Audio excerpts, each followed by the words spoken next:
All right, that's it, guys. We are live. We are back once again for another edition of our Stay at Home open mic presented by the Barbed Wire Open Mic Series. We are based out of El Paso, Texas, but one of the silver linings of this whole thing is we're connecting online. And so we're able to connect and invite people from all over the place. So tonight we're going to have people joining us from all over the country, but also we're going to do some across seas travel once again. And we got some friends joining us from other countries, which will be really nice. My name is Richie Marrufo, and I am the project director and host of this whole thing. And I do welcome you. We've been doing these since April, and it has been a nice break, a nice getaway, and a nice outlet for many of us to just socialize, hang out, and share some of the stuff that we've been writing, dusting off some of our creative anxiety, all sorts of things, right? We're using in different ways, but it is nice to connect. And so if you guys are watching on YouTube right now, much love. I want to thank you for tuning in. Hopefully, you guys can stick around, and we have a full list of performers as always. And also, if you do want to support, we don't right now. We don't currently have any funding from any grants or anything. So right now, like our fundraising is if you want to donate, I have some info here. But you know what's really fun to donate and get something back in return, also known as buying something, right? So we do have these T-shirts. I finally got mine in the mail. Check this out. BWOMS Barbed Wire Open Mic Series. It's a nice image of a typewriter sprouting some blooming some flowers. I thought it was a nice image, and we created T-shirts in 4 different colors, and it is available right now on rapseminar.com. I'll leave the website on the Zoom call and the YouTube. And if you guys are interested in donating, I say donate, but if you want to buy a shirt, pretty much we get any percentage that is to be earned is given right back to us, and I use that for Zoom subscriptions and stuff that I use for the open mic. And I do appreciate anything. If you just want to donate a couple bucks or something, like forego a cup of coffee, you can use any of these services right here. That would just go straight to me, and anything would be appreciated. But this show is about everyone else, and I'm gonna go ahead and bring up this. Let me see, what can I say. I should get better about this. I am the host, so there are some rules. The rules are really simple. If you want to perform, all you have to do is sign up. If you're interested in how do I sign up, if that's a question you have, you can follow us online, Barbed Wire Open Mic Series, on social media. We are available on Facebook, YouTube, Twitter, Instagram. That's a lot of places already as it is, right? If you just look up Barbed Wire Open Mic Series or BWOMS, BWOMS, we should show up. If you follow us, we usually post a link or any way you guys can sign up. And then that's it. Simple as that. Now, the other rules is we do want to respect the mic. That means, like any other performance, we want to show attention to the performer, which means you don't want to like start talking or doing something in the middle of their set. You wouldn't do that at a show. You shouldn't do that here. I don't think anyone here is going to do that, but I do have to say it now, just to get it out there. And that said, though, we have about 5 to 6 minutes. You guys have about 5 or 6 minutes to do your thing as a performer. And we're going to show you lots of love. And it's a platform as well. So if you guys have any projects, anything out, any type of thing you'd like to promote, that is available to you afterwards. So we're going to go ahead and get things started. Guys, let's go ahead and welcome our first performer. It's always a treat. I think she's going to kick things off with a short story and definitely music. I saw that you were saying maybe. Nah, that's not even a question. We are going to peer pressure you into playing music as well. But let's go ahead, guys. Make some noise. Unmute yourselves and welcome Leslie to the spotlight. Woo! Hello, Leslie. Hi, I forgot to unmute myself.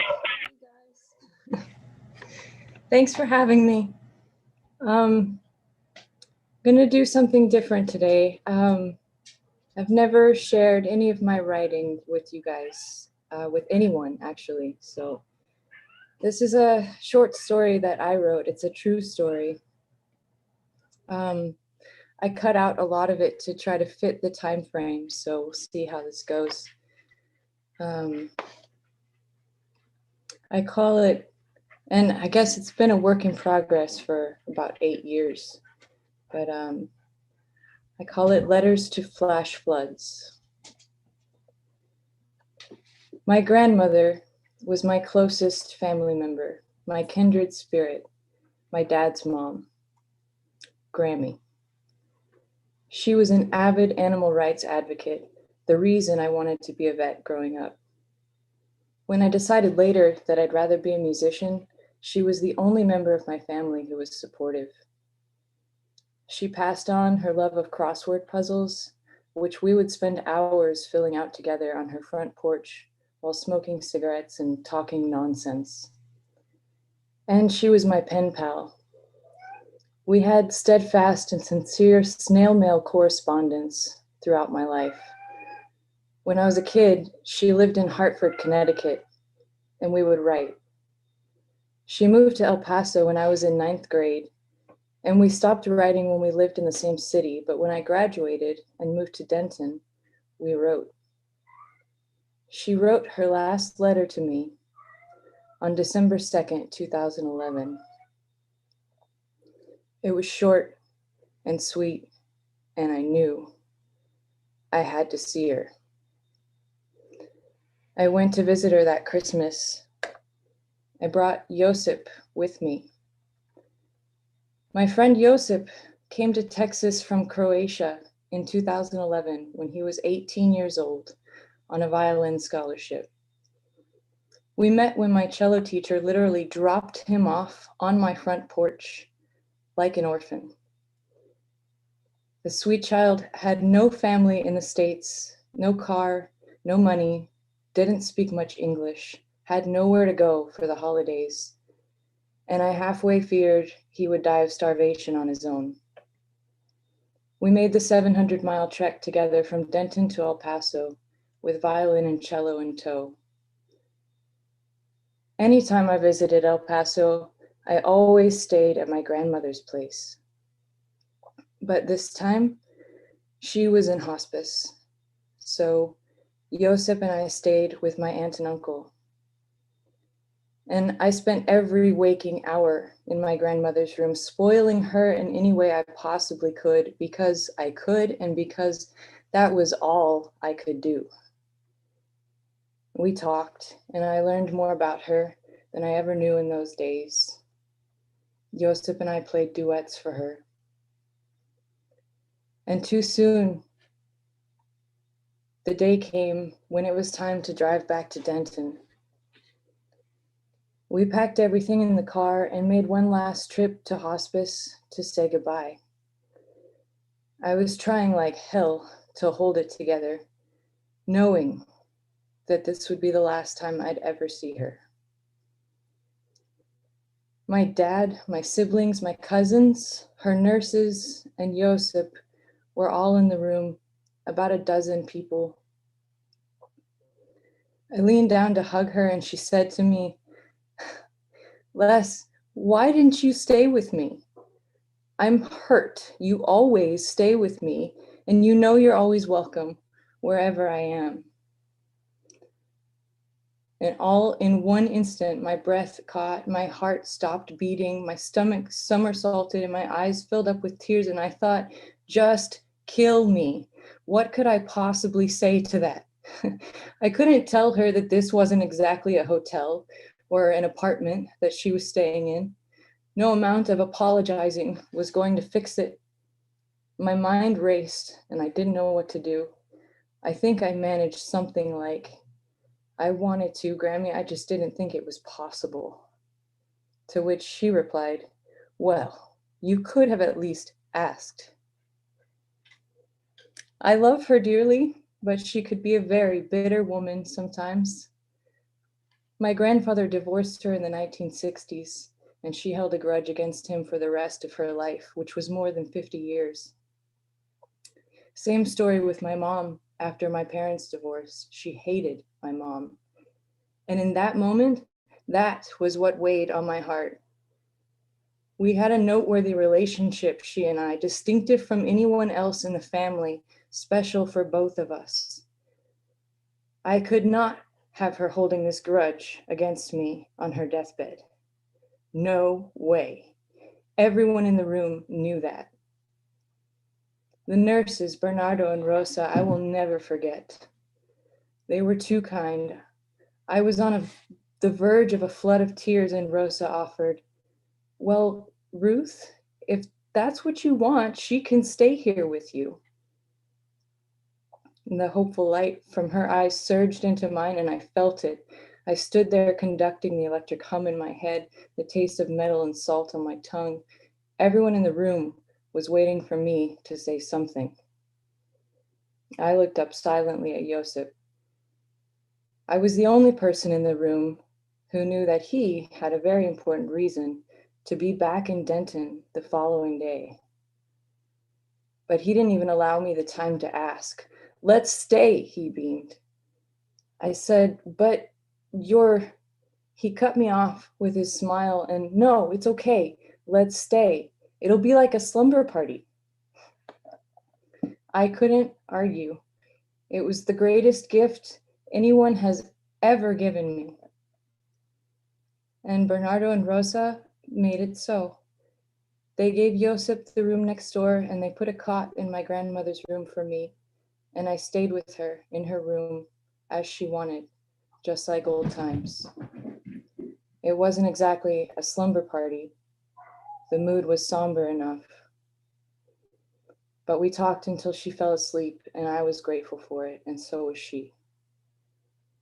I didn't sleep at all that night. I kept watch over her, and I wrote her one final letter.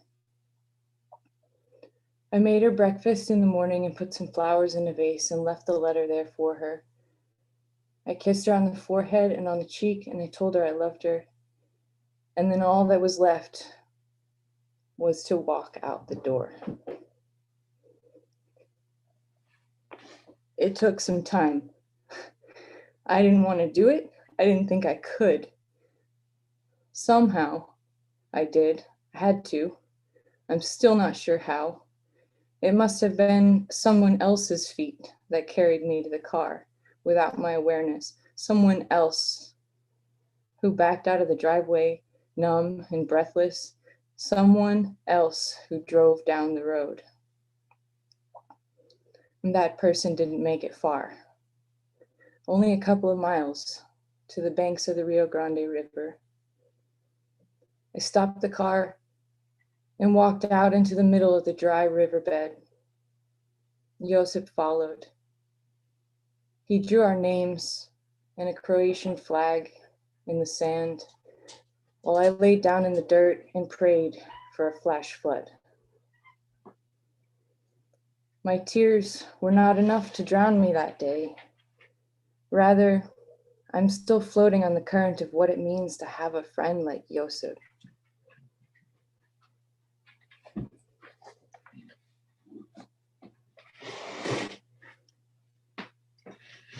Oh, Leslie. Yeah, guys, unmute yourselves and make some noise for Leslie. Woo woo! Damn, I just have to say, Wow. you cracked all of our hearts open, so now we can feel all the feels, okay? Oh, that was so That was beautiful. freaking Thank you. Very nice. emotional. Thank you, Leslie. Do you want to finish that, touch that up with a nice little piece here? Please. Thanks for your time, for listening to that. It's been on my mind a lot recently, and it's kind of cathartic to share it, so thank you. Yeah, I'll play a song for you. So the guy who puts together the COVID Cello project, Tony Rogers in Austin, sent this out in an email today, and I saw it and thought, sure, why not? So thank you, Tony.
everybody.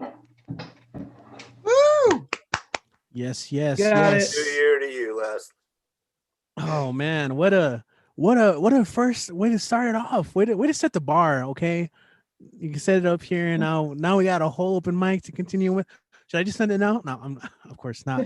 But I just have to express my gratitude for sharing that story with us. I think it's tender, and I wasn't joking. You cracked our hearts open so that we can feel all the feels tonight at this open mic, and I think that's important to be able to be in touch with that. And I know the year is ending, and that's often a time where we tend to stop and reflect. And I kind of gave the unofficial title of this open mic remembrances and resolutions, and it's just it's an opportunity for us to just keep doing what we're doing, and keep creating. And so my gratitude, Leslie, for being a part of this, and it's nothing without what we've been doing, and so you're a huge part of that. Really quick, for people who are tuning in, we got people tuning in on YouTube right now, leaving comments. You're making them cry. People are like I don't know, I can't stop. For people watching on YouTube who maybe are hearing you for the first time, how can they follow you online or support your work, your music? Go check out the COVID Cello Project on YouTube.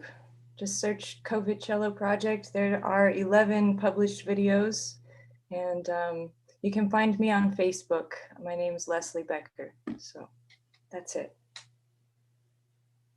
There you go. That's not only it, that's everything.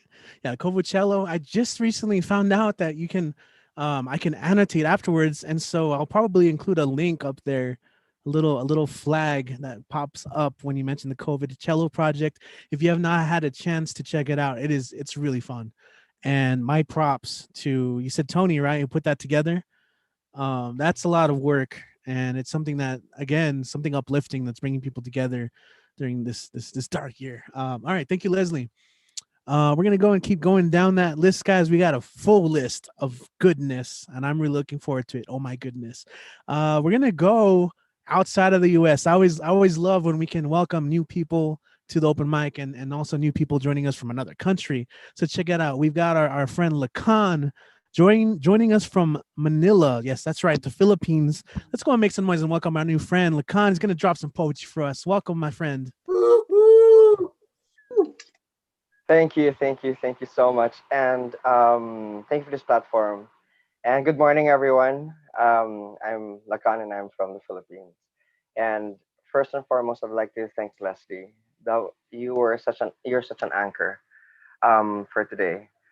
So I'm gonna share this poem that I wrote, and I think I'm going to share it in its purest form, not really a performance, poetry. So the title is Middle of Nowhere.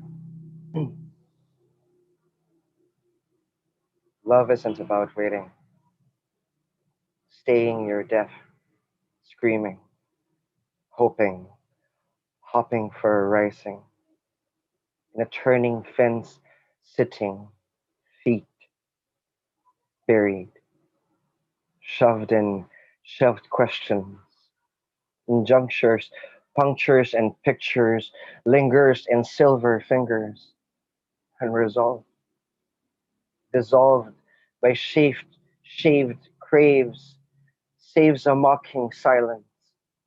Hence, your lips slips, veils, nails filed in teetering teeth, tiled in knowing, only knowing, the breaking of your murmurs, in tremors of gray play corners, waiting, still waiting, in fearing, ever fearing of a start forward.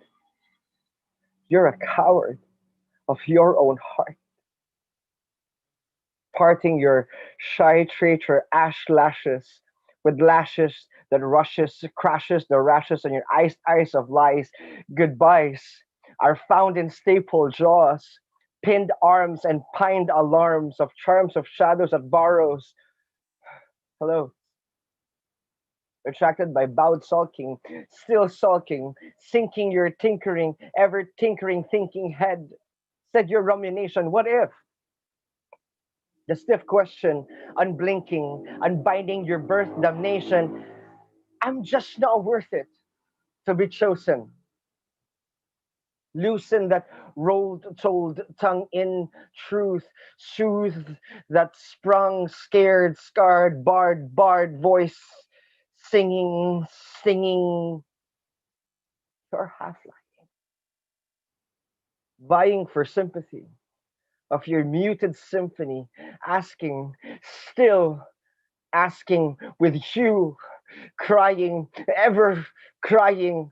Aren't we fired, tired, retired in faking a hushing, mumbling this feeling of hesitating, a splitting, spitting something resembling an ending of an ending, or maybe, but just maybe, a desired beginning, beginning with you, admitting, answering, yes or no. Thank you. Damn. Yeah. Um, Got more? the next, Very yeah, nice. thank you so much. Whew. It's my first time here. Thank you so much for this platform. This next piece, I wrote this piece last July. When I kind of turned, I shifted my art. So this is called Spring Walks. 5 a.m. sang with a pang bang, a silencer banter under the bright light's light revolver on my ear. Here, I'm still here. Over the Joker corner, a loner of our room. Boom. The fume in a bite comes a red-eyed sky, shot in a slot of a love knot, silver bullet of a mother figure. Down came the renowned noun of my haze gaze on my blaze. First of sixes and Texas fixes dead on my bed. I bled by misled echoes of bellows, hellos, of how a vow can bow, to allow an excuse of a muse with a ruse, railing, reeling, the pointing, aim, blame, shame the game. Whirlwind till the tin spin of your stems to a dialed lover. I'm left on a deft bereft of a paw call of a fall with a sun gun. I'm done being a blast past won't last. Over sulfur color for cadaver, ready to pick, like a click. Fire. A lamb liar wants to acquire, but no. Know this, you crow. After this diss of a barrel is kissed, a trigger clipper for sinner will rise with the locked flies inside. On a cuddle muzzle, I'll shovel. Grip the tip of a rip lip of a snip quip slide glide you in your 11th side. Now, hi. Thank you. Yeah. Lacan. Nice. Damn. Yeah. Do you do theater? Were you ever a stage Yeah. performer? My background is in theater. So I was in theater since I was in primary school. So, but yeah. It's a great strength. You could see it in your readings, and I do really appreciate the energy. So for a lot of us and for a lot of our viewers, like we're seeing you and hearing you for the first time, how can we continue to see your work online and support your work and connect with you? Oh, you can check me. You can follow me on Instagram. That's the LKN Poetry. So, and also, if you can also support the channel, please subscribe and follow this channel on YouTube. Thank you so much, Right on, everyone. man. Yeah. I also, if you had another one, I didn't want to cut you off, but if people Oh, are watching, if you had a short one or something you want to add on.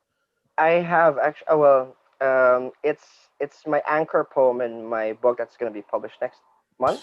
You gotta read it. Um, so it's called Nursing Home, and I dedicate it today to Leslie.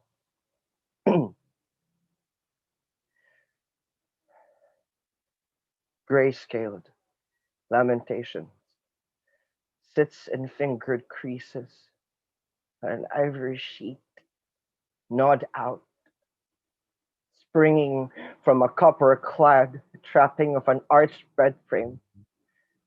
Shameless Monday, murmured the lone puffed pillow, running to the left, teetering of whitened tears, pressing the galloping gas of teeth, latched on half capsules, swallowed in lean sepia cracks of begotten breaths, caught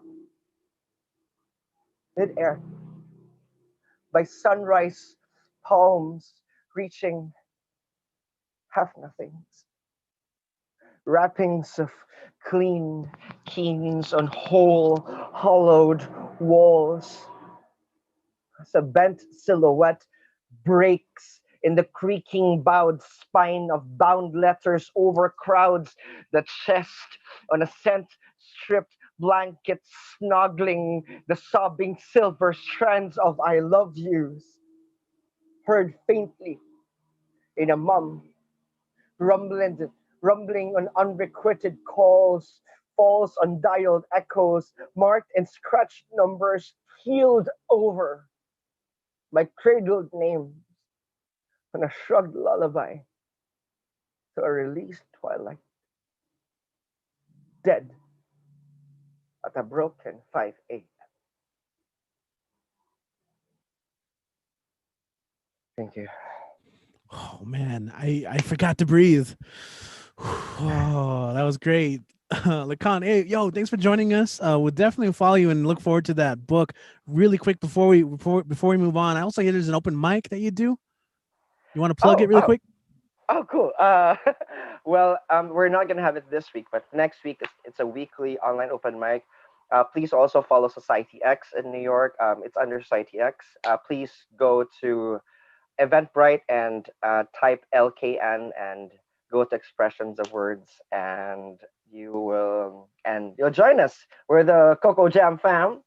So thank you so much. Thank you. Awesome. I'm looking forward to checking it out. If you can leave any links, you can in the chat, and we'll put those out there. But I'm glad you joined us. You're always welcome back, and we look forward to like interacting more with your stuff as well. So thank you, Lacan. Much love, dude. Cool. Yeah. Salamat. Awesome. Cool. All right. I'm excited, man. You guys are like going hard today. Like I'm kind of nervous to read my own stuff at the end. Like, I don't know. I just don't know. But you know what? Also, I just found out that I can temporarily unmute by just holding the space bar. Did you guys know that? So I know the default is you guys are muted, but if you want to make noise after each performance, I think if you hold down your space bar, you can make some noise, and then you can let go, and you don't even have to worry about unmuting yourself. It's kind of cool. I'm barely finding this out after like a whole year of doing this. I'm excited. I'm geeking out about it. But try it next. So I'm looking at the list. We're gonna have to skip a couple people, and hopefully they do make it in. They usually do. But right now, let's go ahead and just we're gonna go to Denver, and our friend Mike Sindler in the house. Mike, welcome back. Yeah, hopefully they will make their way over shortly because they're both really good. I'd hate for us to not get to hear them. I'm going to start with one that's sort of about this year. It's a haiku sonnet. It's called Captive Audience. Winter finds winter. Seasons pass outside window, each eating its tail. White turns into green, green into red and orange, circling back to white. World beyond glass panes, theatrical sensation, captive audience.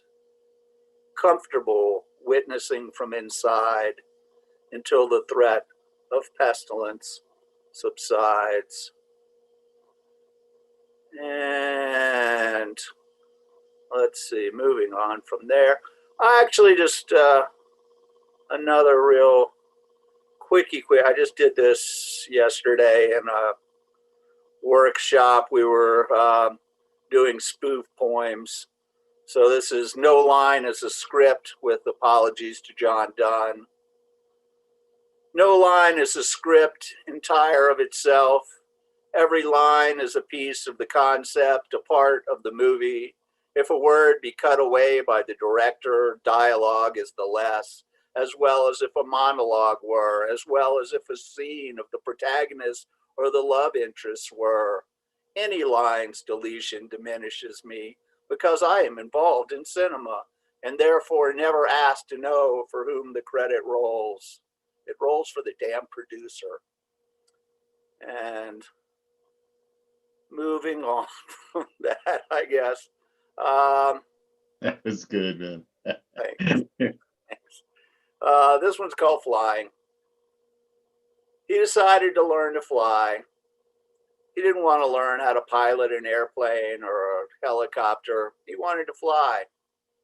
He wasn't big on taking unnecessary risks, so he decided not to do anything stupid like throwing himself off a cliff. He would start slow and build up to it. He picked a spot and named it his launch pad.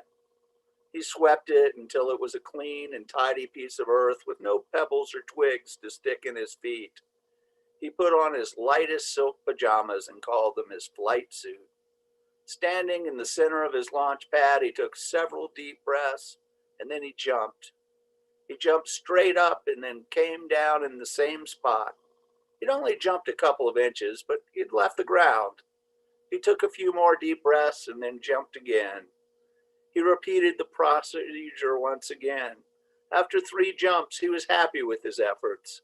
He went about the rest of the day routine, feeling better for having left the Earth's surface 3 times. The next day, he swept his launch pad clean and jumped 3 more times. The next day, he did the same. Day after day, he would jump 3 times, then carry on with whatever jobs and chores the day had in store for him. This went on for months. At one point, the launch pad had been jumped on so many times that it had become a hole. He filled the hole with fresh dirt, tamped it down, and then did his daily jumps. Not a day went by when he did not jump, no matter the weather or his health or how busy he was with obligations. Each day he would put on his flight suit, go to the launch pad, and jump. Some in town laughed, some thought it was charming, some wished him well when they saw him, offering their hopes that he would eventually fly. He didn't distinguish between these camps. After his daily jumps, he met all with a kind smile as he went about his daily chores. After the first year, some were inspired by his consistency and attitude and made their own launch pads. They too started to jump 3 times each morning before starting their daily grind. Some soon stopped and some kept up the practice. After 2 years, there were dozens of people starting their day jumping 3 times in the air as high as they could. One day, the man did not come into town.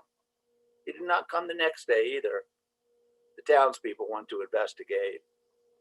At his launch pad, they found his flight suit pajamas in a heap right at the very center. They looked all around, but the man was nowhere to be seen. Someone looked up and saw something in the air. Perhaps it was a large bird, perhaps not. After that, everyone in the village jumped together every morning. After their jumping, they smiled ethereal smiles. They went about their day with a lightness in their step and a graceful air wherever they met each other. If one didn't know better, one might even think they were flying. And this next one is a little haiku dedicated to perhaps the greatest comic strip ever. And this is sort of the last ever one of it. This is 12/31/95 for BW. "Let's go exploring," cried the boy to the tiger, sailing into white. And assuming I still have time here, I'm going to go ahead and put on the hat. And this is our old friend W.S. Merwin, one of the great poets. And this is called "To the New Year." With what stillness at last you appear in the valley, your first sunlight reaching down to touch the tips of a few high leaves that do not stir, as though they had not noticed and did not know you at all when the voice of a dove calls from far away in itself to the hush of the morning. So this is the sound of you, here and now, whether or not anyone hears it. This is where we've come with our age, our knowledge such as it is, and our hopes such as they are, invisible before us, untouched, and still possible. He was pretty good. Okay, and yeah, happy New Year, everybody. Nice job, brother. Good job. Yeah, awesome, Mike. Super cool, man. Very nice. I know that you love to live in mystery, and so we don't link to you or share. But I'm just thinking, is there anything that you'd like to promote instead, like maybe to draw our eyes towards or two? I will once again just here in Denver, there is the most wonderful organization called Lighthouse Writers Center, and they provide so much. And due to the wonderful silver lining of everything being virtual right now, all their classes, all their workshops, all the events, everything that is going on is virtual. So anyone anywhere can take classes with any of the great instructors there, or get involved with things they do. So all you have to do is go to lighthousewriters.org. It's just that simple. So just go check it out, and I'll put it in the chat. Thanks, man. Appreciate you reminding me of that. For sure. Perfect. Yeah, that's a group that I look up to, seeing what is being done as someone who works with the literary nonprofit here in El Paso. I just have to say that group, is kind of like I'm looking at what they're doing to see, okay, this is nice. This is working. So definitely I vouch for it. Pretty much is what I'm saying. Lighthouse Writers. You won't find a better group of people anywhere. Yeah. Awesome. Thank you. Thank you. Mike, yeah. Happy New Year indeed. Yeah, this is our last online open mic of 2020. What? That's crazy. Time has been doing this crazy thing, if you've ever taken acid, you might know. I wouldn't know, but what's he talking about? But let's go and keep going. We're gonna go ahead and welcome. Terrible segue, right? Hey, we're gonna go to Washington D.C. for our next performer. This is his first time here at the online open mic, stay-at-home open mic, but it was cool to talk to him a little bit before we started the show. Let's go ahead and make some noise and welcome Ed Charmer to the mic. Ed, good to have you here, my friend. Good to be here. Let's have a round of applause for Mike. That was really good. And the host with the most, Richie. Woo! Appreciate that. Not a problem. Thanks. I'm feeling the poetic energy. The creative juices keep flowing. Okay, I got one piece. I'm going to see two. This is a poem. It's called I Drink the Sun. I drink the sun, it gives me courage. I drink the moon, it gives me peace. I drink the stars, it gives me curiosity. I drink the galaxy, it gives me zen. I drink the Milky Way, it gives me clarity. I drink the skies, it gives me freedom. I drink the storms, it gives me power. I drink the earth, it gives me memories. I drink the sea, it gives me knowledge. I drink the caves, it gives me energy. I drink the desert, it gives me balance. I drink the mud, it gives me creativity. I drink the concrete, it gives me footing. I drink the jungles, it gives me roots. I drink the volcanoes, it gives me warmth. I drink the glaciers, it gives me brisk. I drink me, it gives me understanding. Okay, I have another one. I actually came up with this yesterday. It's called the Azul Siren. You sing away in the deep blue. Why can't you stay like the pale moon? Each and every day, I murmur your tune. Sunny day after day, her scales stick like glue. Lost in alluring spray, emotions mixing like stew. My hopes stray away in an azul wailing balloon.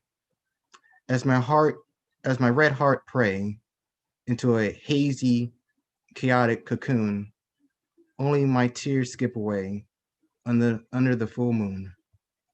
The hours turn gray in this ballistic typhoon. She sings, swims, and plays. Only I'm the gloomy buffoon. The words I can say, please take away your harpoon. Thank you. Oh man, yo, everyone unmute yourselves and make some noise for Ed. Kept it short and sweet, man. Thank you. Thank you. Thank you. Love Thank it. you. Very nice, man. Thank you. I yo- learned from the best. Thanks for the energy that you're bringing here, man. I don't know if you had any others, but I see that you have a couple places we can connect with you, and we'd love to have you join us for future online mics, man. If you're willing to come on, how can we connect with you online or follow your work online? Oh, sure. My Facebook name is Eddie Foreman, and my Instagram name is Ed492. I got one more if you want, but I don't want Yo, to. totally go for it, man. Oh, We'd yeah, I'm love to hear loving the another one. flavor. It's the time to share. Yeah. I'm loving the flavor of the shine. Okay, let me just code up this up. This is called Dream On. Dream on to catch your goals. Live on to shine your light. Walk on to taste the sun. Run on to fuel your core. See on to grasp your horizon. Hear on to sense the flames. Fly on to expand the freedom. Crawl on to hug the earth. Wander on to build the sea. Search on to touch the gold. Smile on to subside the darkness. Cry on to sink the oceans. Fight on to echoes the winds. Love on to shape the skies. Hate on to feel the storms. Go on to ride those tides. Thank you. Yes, sir, Ed. Coming through, man. And I gotta say, I do love that this is on YouTube because I can go back and listen to all these again. It's been amazing. So cheers, everyone. Cheers, Ed. Oh, Glad Daddy, you my could join glass. us. Imaginary. Boom, tink. That's all you need, man. This is all about the imagination. Yo, we're all about creativity up in here. So yeah. Creativity at its finest. Woo! Awesome. Let's see.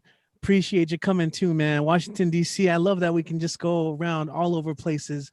Man, we've gone to the Philippines already, to Denver. We got people waiting for us in UK and Maine. We had Washington, and we're gonna our next couple of performers are gonna be centered out of El Paso. That is our home base. Check it out, El Paso, Texas, on the T. BWOMS blue shirt.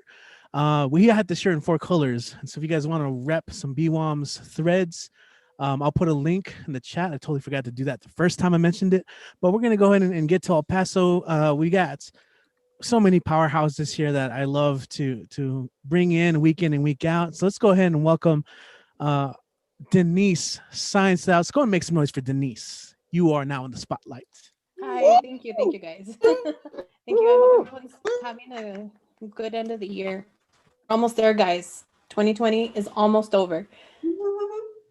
So I've been thinking about, I've been going to therapy lately, and I'm working through a lot of stuff that I want to let go and not have to live through every night as I lie awake in bed. So that's what I'm going to write about. I'm writing about what I'm leaving behind.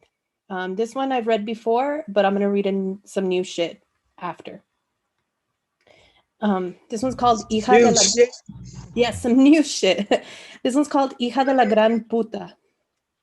Life an enemy, sin el amor de madre. My siblings were worth the medical care. I had to grin and bear. Atención fue disciplina. Peel my sister's skin off without waking her up. Wear it. En espera que madre me quiera. But cutting myself doesn't make it better. The fire, the anger, the passion, the bullheadedness, the inability to keep my mouth shut. Pinche cabrona que no se deja. Chinga mi madre. Her words were black magic, maldiciones. Irás al infierno por lo que me hiciste. But what could a 9-year-old girl do that warrants a ticket to hell? Odio porque me odiaste. Me desprecio porque me despreciaste. I hated my vagina and my breasts. If I could trade them for a dick, a lo mejor madre me amará. Nací negra, gorda y renegada. Thick skin, sharp tongue y un carácter fuerte. Gifts from mother to help me survive. They keep me from loving, from intimacy. No me dejan apapachar ni aceptar un apapacho. I'm ashamed of my writings. So many journals and notebooks thrown in the trash. Lo que escribes nunca te ayudará en la vida. Written words were my only salvation. Chinga mi pasado. Mi futuro me espera. I am the mother I always wanted. Okay, and here's the new shit, guys. This one's called I Am My Mother's shit. Yes, this one's called I Am My Mother's Daughter. I see her in the sharp edge of my words, the need to control. I get vertigo if I'm not the one in the driver's seat, or whenever I have to look up to speak. I remember hiding in the closet just so I could be alone to cry about being alone. And I left the world, and I felt the world get bigger while I shrunk down to that bottomless pit I'd always find myself in. Rebelde without a cause, but on a mission to be all the things my mother said I was, to do all the things my mother said I did, make the punishment worth its weight in my own flesh. The only life I was ruining was my own. At least it was true to her venomous spit. I got a tattoo down my spine of a poisonous spider. I was, just as she said, lurking in the dark, sneaking past, collecting prey. My only purpose was to poison the well, to weave all the lies I could tell. I grew believing I was a liar, and all the pain was just me begging for attention. But I can't deny the heavy truth in the weight of their words. All I wanted was affection. So I would lie about being sick, and she would rake her acrylic tips over the top of my head. Time had a way of standing still while I sniffed in the scent of her perfume. She took me to the doctor once. This time I was really sick. She let the doctor know that she didn't believe me, that I lied all the time about feeling bad, just so I could miss class. If only she knew it was due to how great it felt to watch Ricky Lake and Sally Jesse Raphael and hear her talk shit about someone other than myself. I see my mother every time I wash my face. She stares back at me with disappointment and worry lines, the same bitterness etched into my cheeks. It's why makeup makes me look like a whole new person, because I don't want to look like me if it means I have to accept looking like her. I don't want to love myself if it means loving her. Acceptance is futile. No matter how far I move, how far I've come, how many times I've cried, I will always be reminded of her when I see my reflection, when I dance in the kitchen, when I can stay calm during a storm, when I persevere. She will be there when I'm angry, in the ease of the flow of my tears, when I can't keep my opinions to myself. In every layer of shade I lay on thick, there is just no escaping the fact that I am my mother, that I am my mother's daughter. Thank you, guys. Wow. Man, everyone unmute yourselves and show her some love. That was thank you so much for powerful. being so brave and trusting us enough So brave. to share that with us. I can't thank you enough. I mean, that was so powerful. It's so true. And That was precious. oh my God, yeah. Thank you so much. You may look in the mirror and see her, but you're more than that. That was for you. We love that. Thank you. My therapist tells me that too, that I may look like her, but that's nothing wrong because I'm an improvement upon the design. There you go. Well, yeah, I agree. Oh, that's it. Yeah. Man, Denise, thank you for that. No, thank you These guys for listening. spaces, we're seeing all sorts of vulnerability. You guys are plucking on heartstrings and singing new notes into existence that Yeah, are hey, we're making this shedding world. everything we want to let go of for next year, so we could just, rejoice. Perfect. I see you got a card there. How Yes. can we connect with you? Like, yo, put that up there. Let me spotlight Okay. it so it sticks around. All right, you tell me if you guys can see it. The light. Hold on, guys. Bright light. Freaking gizmo. Yeah, this is exactly what it was. Bright light. I'm not Howie Mandel, so I can't do the voice very well. There we go. I have a Venmo finally, guys. If Oh, you guys yeah. would like to put in 25 cents, I'd appreciate it. There we go. It all adds up. Instagram, And then my Facebook. Instagram and my Facebook. I love it. Man, what amazing tracks. Are you submitting your work in places? Like, are you doing that? I haven't. Oh. Yeah, the only place I have is Chrysalis, but I got an editor job there, so they can't publish my stuff. Oh, But yeah, if you guys want to send in our stuff, we still have like 3 more days. If you guys want to send Chrysalis, I you guys. forgot about that. Yeah. Oh man, I suck at promoting things like that. Oh, no, Yeah, it's okay. our El Paso Community College, the literary journal Chrysalis, has an extended deadline. So if you guys have any work, we can send that info. I do have like flyers and stuff. Denise does as well. But Denise, send your work out, get published, start working on that manuscript for sure. Thank you, guys. Thank you so much, Richie. I love you. Thank you. Thank you. Awesome. Like everyone else, your presence is such a significant part of this. So, I know a place you can submit, and maybe they'll be taking submissions soon. There's a couple places locally in El Paso that you can hit up, but our next I'm gonna do like a huge intro for our next performer, because even though this is his first time here, he's kind of been present in a lot of ways, because we often talk so much praise of Volume 3 of Barrio Panther. Kit and I have both extensively read from it. I think Donna and Robin have before as well. All readers, you've heard Volume 3. And more recently, I read a cover, a piece out of this new book here, How to Lie to a Customs Agent, by our very own Carlos Fidel Espinosa out of Floricanto Press. This is 2020. And we're planning a cool like release and reading and featured reading and all that. But right now he's joining us here at the mic, and he's gonna maybe share a piece or two. We've got the man himself, Carlos Fidel Espinosa. Yo, everyone make some noise and welcome Carlos here to the BWOMS stage. Thank you all very much. Definitely. And yeah, it's important to note that Richie helped me edit this collection right here. So I'm very grateful. I'm very grateful for that. And Cool, amazing job from all the other readers. Denise, please, awesome. Please send it to Barrio Panther. We will publish it. Okay, so here we go. Sun cured, finding sobriety in the desert. We all get cleansed by this wicked sun that bleaches our bones into caliche dust, destroying our worlds. How long till my fatty liver and pickled kidneys wilt under the heat and cure into the earth? We all dry, we're all dust, in the deep desert mountain, where I've cured into a tasty beef jerky of a man. My skin cracks at sunset, and the night pours you into my wounds. As the world hangs me out to dry, please don't let the flies take me apart piece by piece.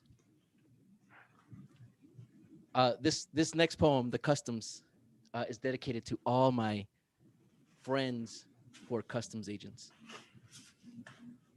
The Customs. Every custom agent I know is a Mexican. My neighbor's little brother works as a custom agent, though he got fired for backing his government-issued Chevy into the assistant chief.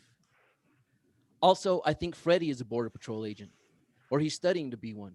He dresses up like Spider-Man on the weekends and rents himself out to kids' parties and church kermeses. Sometimes he wears his Spider-Man tights under his customs uniform, and it helps with his anxiety. Javi's dad also works for the customs. He's great at camouflaging the desert because the vato is built like a nopal. All right, and I got one last one for y'all. This is dedicated to my little girls, Ella and Penelope. It's called Mother Wolf. Howl at the night, my sweet daughters, for in West Texas, the nights last forever. Your mother has gifted you with eyes that can see through the night, with eyes that can see through men. Rejoice at the dawn you have ushered in, for this day shall be lived with your mother at your side, nurturing you, swaddling you in her love until you drift off into the land of Chango dreams, off to the land where the desert wren sings. When you grow up, you will understand why your mother has fangs that are so sharp. Thank you all. Highlighter Damn. Customs Agent.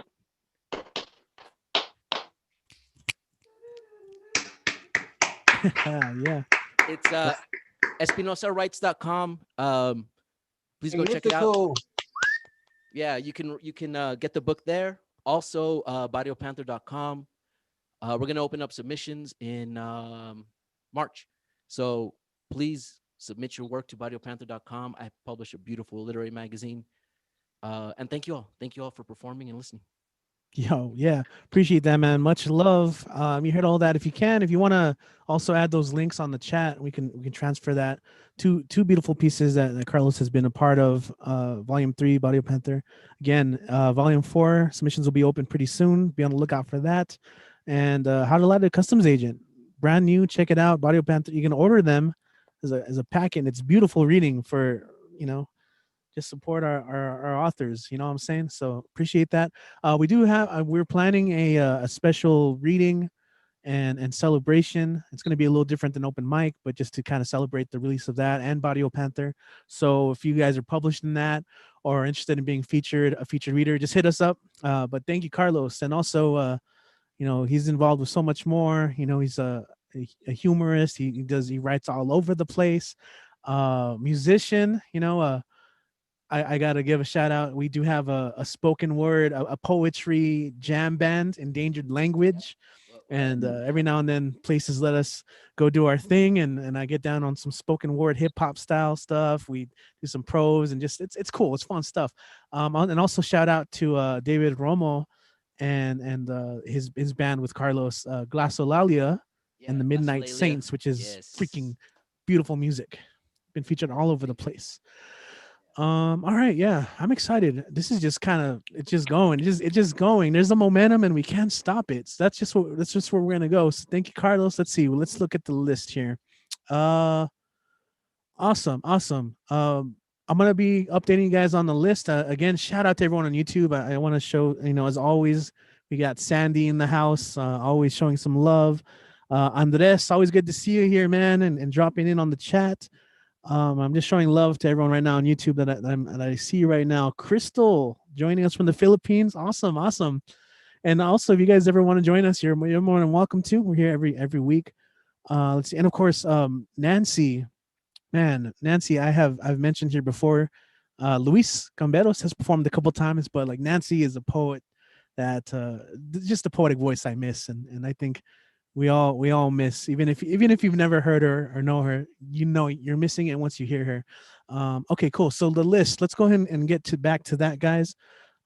Next up we have a return performer. He's been here once before. He's gonna do some blues music and some jokes, so a nice little combination. We've got Nate Hicks, aka Two Pieces in a Biscuit. Welcome back, Nate. How you doing, man? I'm doing good. Can y'all hear me? Great. Yeah. Can y'all hear me?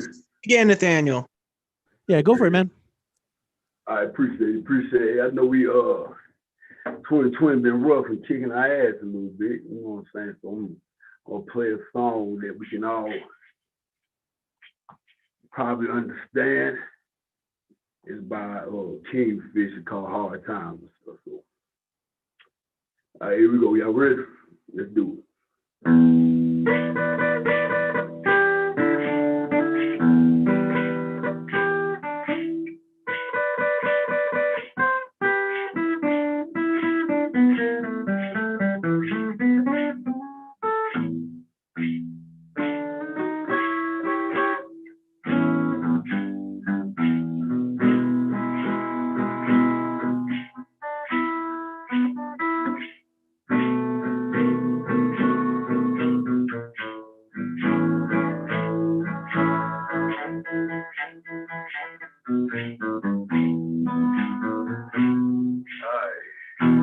to my neighbors.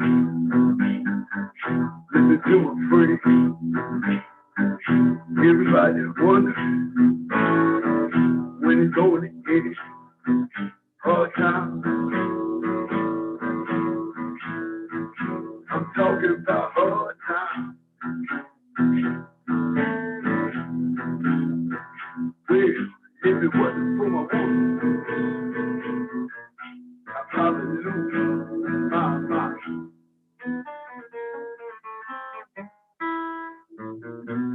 Hey, price going up at the dollar store. Maybe you buy, can't buy no more. Hard time. I'm talking.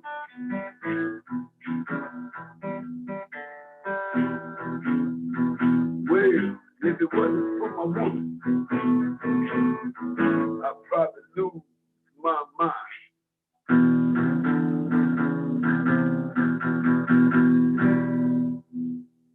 There you go. There you go. Yeah, man. Right on. Nice work. That's nice. Dig it. So, man, I just started learning guitar about 3 years on the guitar and everything, man. I like to play and everything, just feel good to the soul and stuff, you know what I'm saying? So try to do a little something with it. Let's see, I got another song for you real quick. I've been working on about, Bill Withers, rest in peace, it's called Use Me.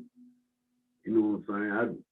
Blues make me feel good, and music make me feel good and everything, you know what I'm saying? The blues ain't nothing but a good man going through hard times and stuff, you know what I'm saying? I'm pretty sure we can all relate to that stuff, especially with 2020 been kicking our ass and shit like that. So yeah, we let the poetry and the music get us through. Here we go.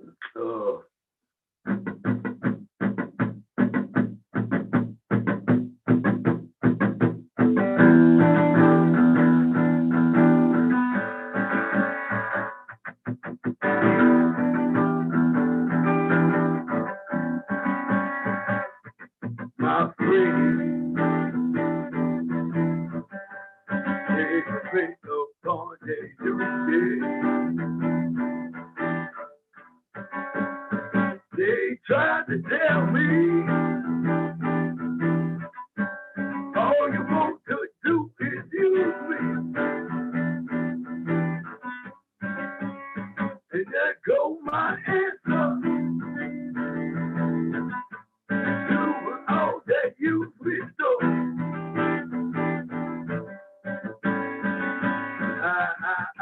I won't spread the news.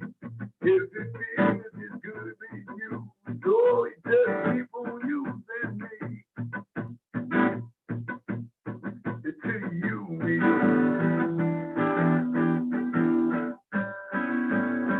Until you me.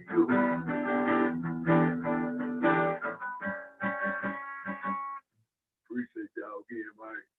I'm still working on this stuff, man. Still working on a little something, man. I play a little heart, you know what I'm saying? Need a little waltz on him.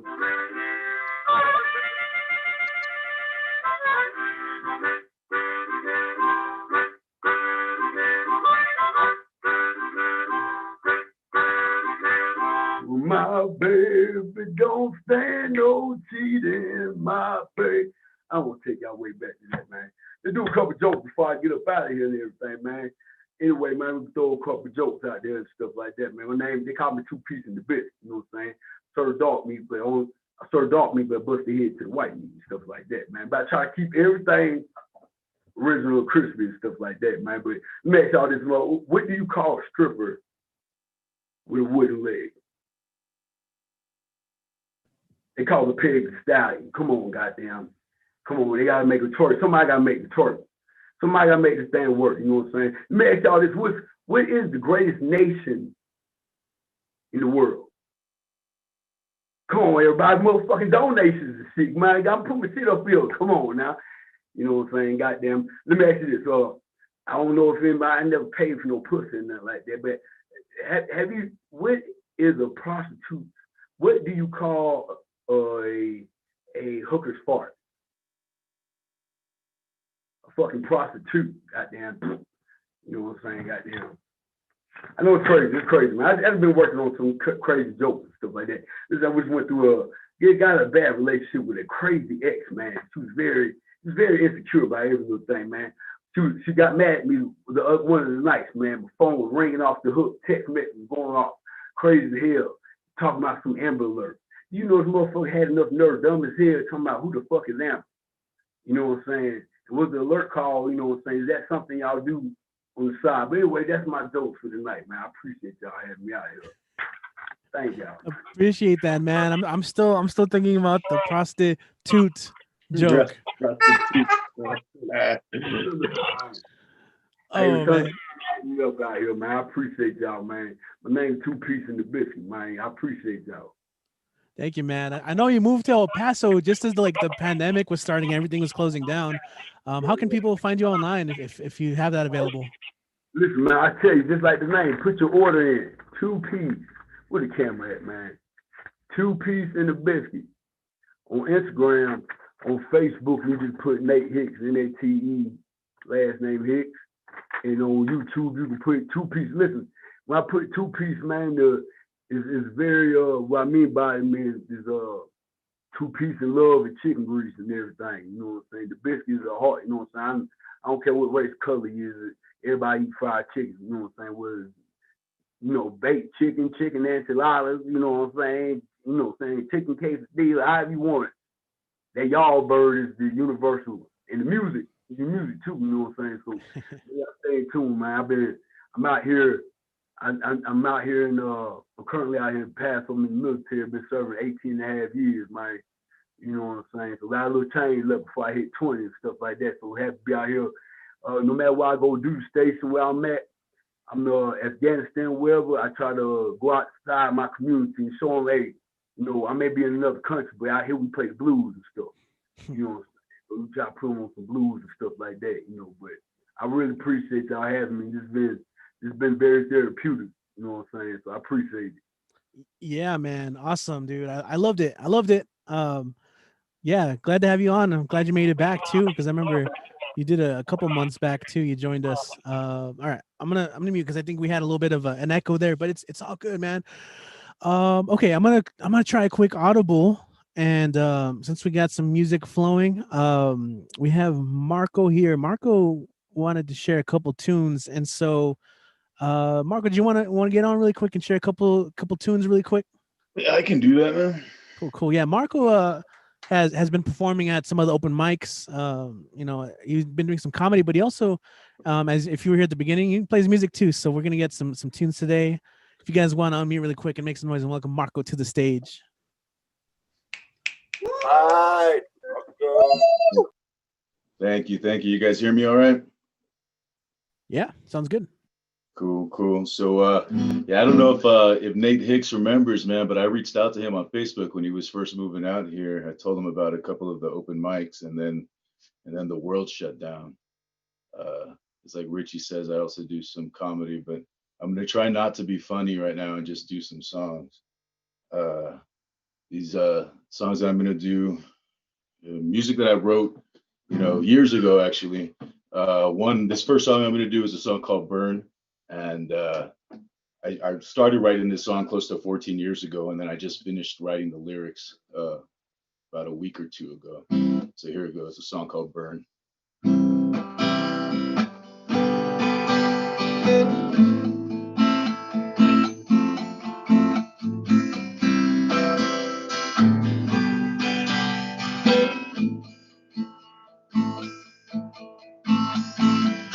Was his lover and he loved her completely, just like the love breezes high above four seasons. She told him, no more last train, one more minute in the city. This girl's going insane. He said, oh, girl, you're so cold. Still, I want you to know you're not around. Get to thinking there's no reasons for living. I start back up with the taking. I do away with the giving. So your destiny I'll be on the next train home. Yes, I will, you see it. Best believe I'll be on the next train home. Baby, you cried, maybe I'll lie to save you from sibling pain, because all you asked for was true. Yes, it was because all you asked for was true. Just before she took her things from their castle, he took one last look around and wondered what the hell happened, because for many years he worked so hard making paradise in a can. Though he failed, he took the pain, she took another man's hand. Oh, what a burden. He took the pain, she took another man's hand. Maybe you cried, maybe I lied to save you from the silly pain. Maybe you cried, maybe I lied to save you from Medusa's gaze. Maybe you cried, maybe I lied to save you from the silly pain, because all you begged for was true. Yes, it was because all I wanted was you.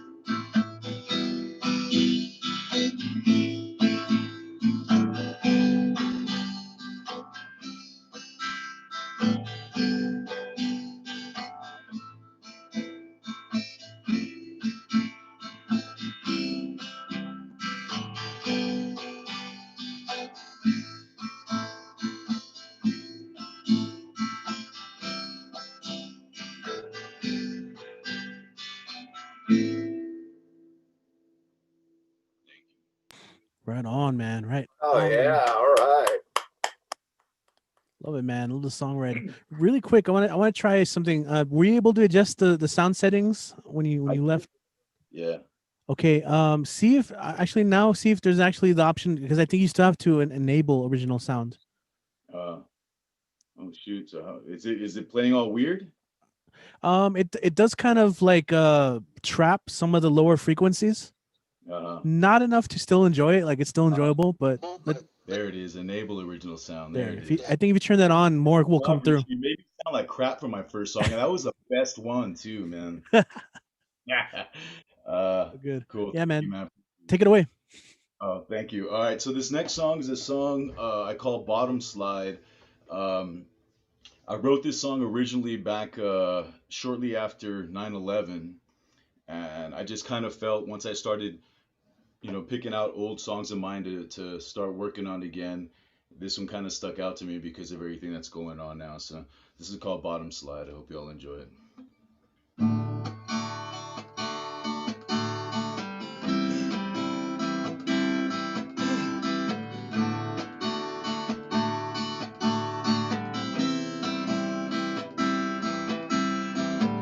Say what's going on, what's happening here. But a few thousand souls of us disappeared. Made it two sides and each has their faults. So long as both think they're right, then we die at all costs. And we take it from them. Bottom slide, you realize what's been going on. Can't take it all back. Can we begin by admitting we were wrong? I hear them speak of bombs that bust out the fallout shelter. Women and young left with no place to run as it's all crumbling down. The world is inclined, so just feel me when worlds collide, and I'm by my side. There's nothing to dip it, ignore that.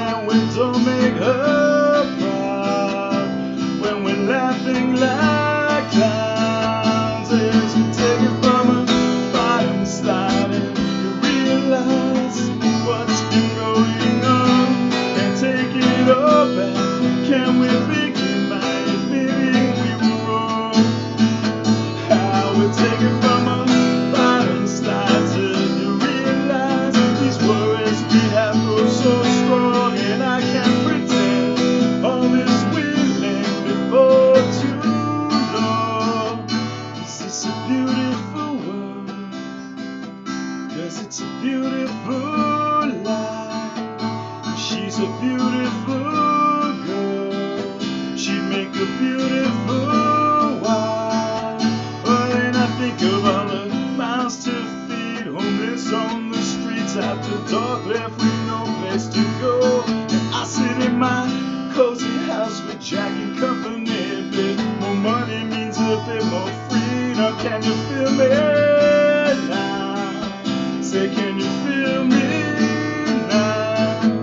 I wanna burn it down. I wanna burn this down. Yeah, yeah, yeah, yeah.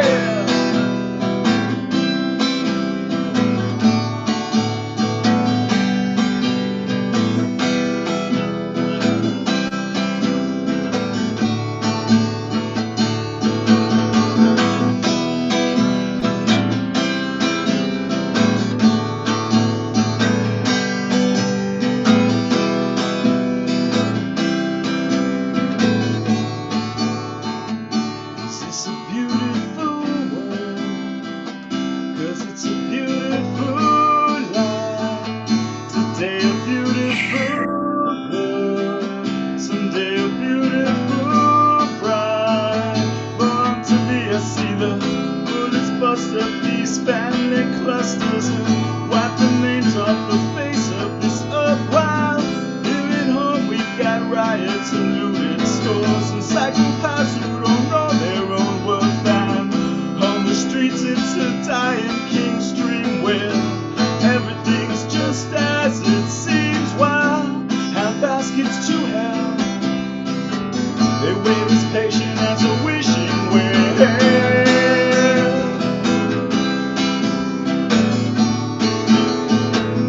Wait as patient as a wishing well, wishing well. Well, well, well, well, we take it from a bottom sliding. You realize what's been going on. Can't take it over. Can't we begin by admitting we were wrong? How we take it from a bottom sliding. We realize these worries we have grown so strong, and I can't pretend all this will end before too long. I can't believe this will end. Oh, I can't believe this will end.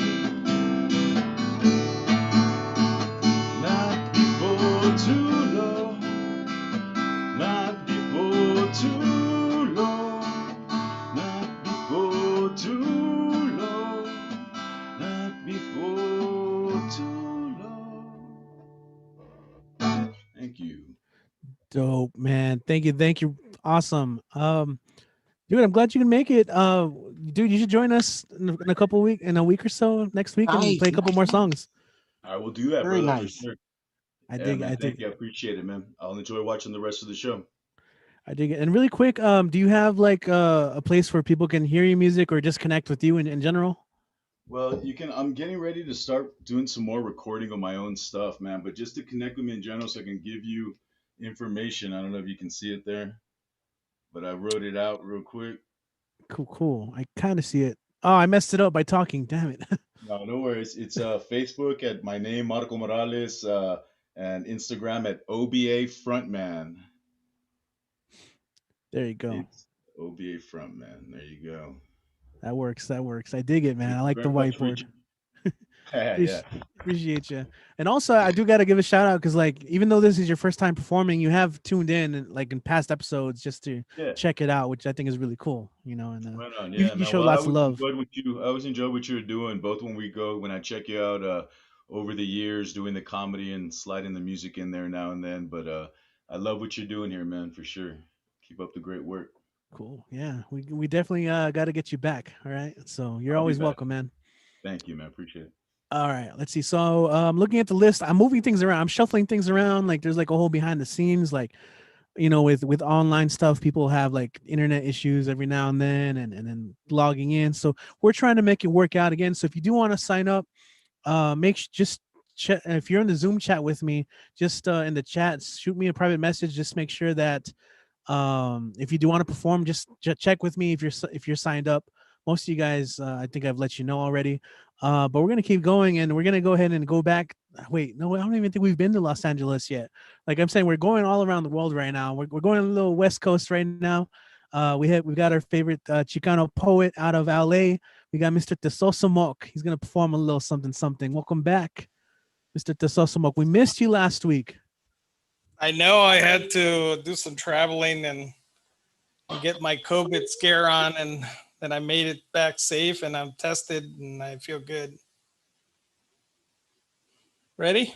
That's good. Yeah, absolutely, man. Go ahead, do your thing. Take it away.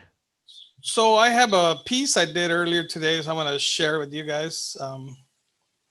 So we're kind of closing out the end of the year, and I kind of been summarizing several different options. So this one is titled Being Towards Death.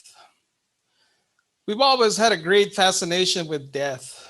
La Santísima Muerte, Nuestra Señora Siwamikistli, Aztec goddess of the underworld, largely worshipped in private and personal closet shrines, better known by the residents of Tepito, an impoverished crime-riddled barrio in Mexico City. A relation to death is not like a natural relation to biological death.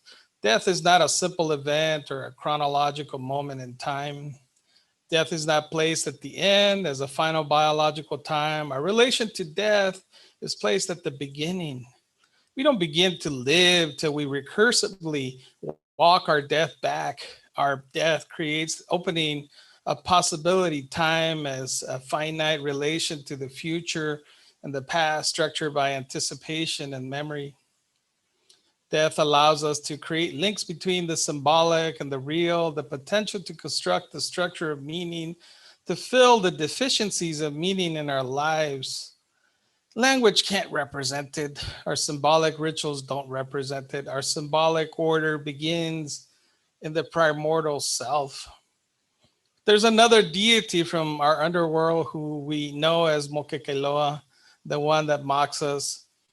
When he appears on the earth, he brings destruction, plagues, and only rarely does he provide good fortune to an individual.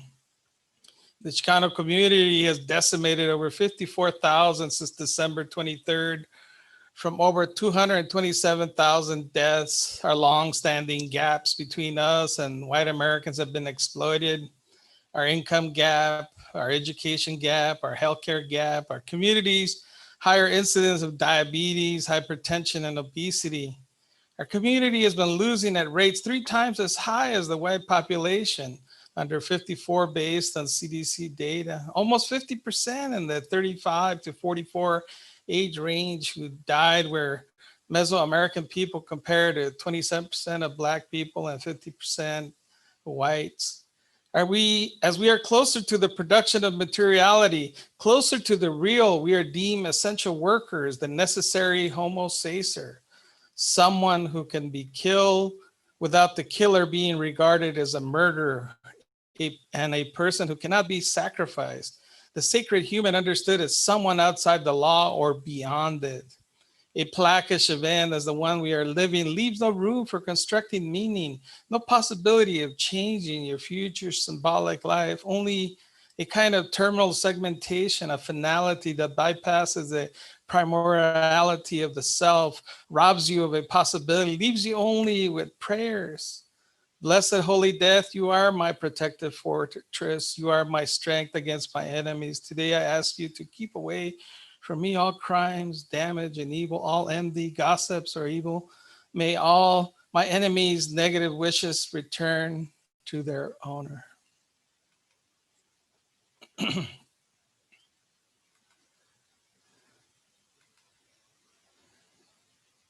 And then last week, I think I shared, and correct me if I'm wrong, Richie, I think I shared a piece that was Solastalgia, right? Is that the one I shared last week? Yeah, so that piece was influenced by Barry Lopez, and I wrote it on the 17th. And I was talking to somebody and I was recommending Arctic Dreams to them, and then he passed away on the 25th. So I wanted to share a little quick snippet of Barry Lopez, just because of of what he did. So I'm going to read from the Desert Notes and River Notes. The land does not give easily. The desert is like a boulder. You expect to wait. You expect night to come, morning, winter to set in, but you expect sometime it will loosen into pieces to be examined. When it doesn't, you worry. You are no longer afraid of its secrets, cowed by its silence. You break away, angry, a little chagrined.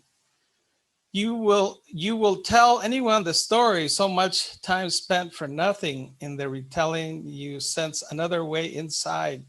You return immediately to the desert. The opening evaporates like a vision through a picket railing. You can't get at it this way. You must come with no intentions of discovery. You must overhear things as though you come into a small and desolate town and pause by an open window. You can't learn anything from saguaro cactus, from ocotillo. They're just passing through. Their roots, their much herald dormancy in the dry season. These are only illusions of permanence. They know even less than you do. You will have to proceed almost by accident. I learned about a motor vehicle this way.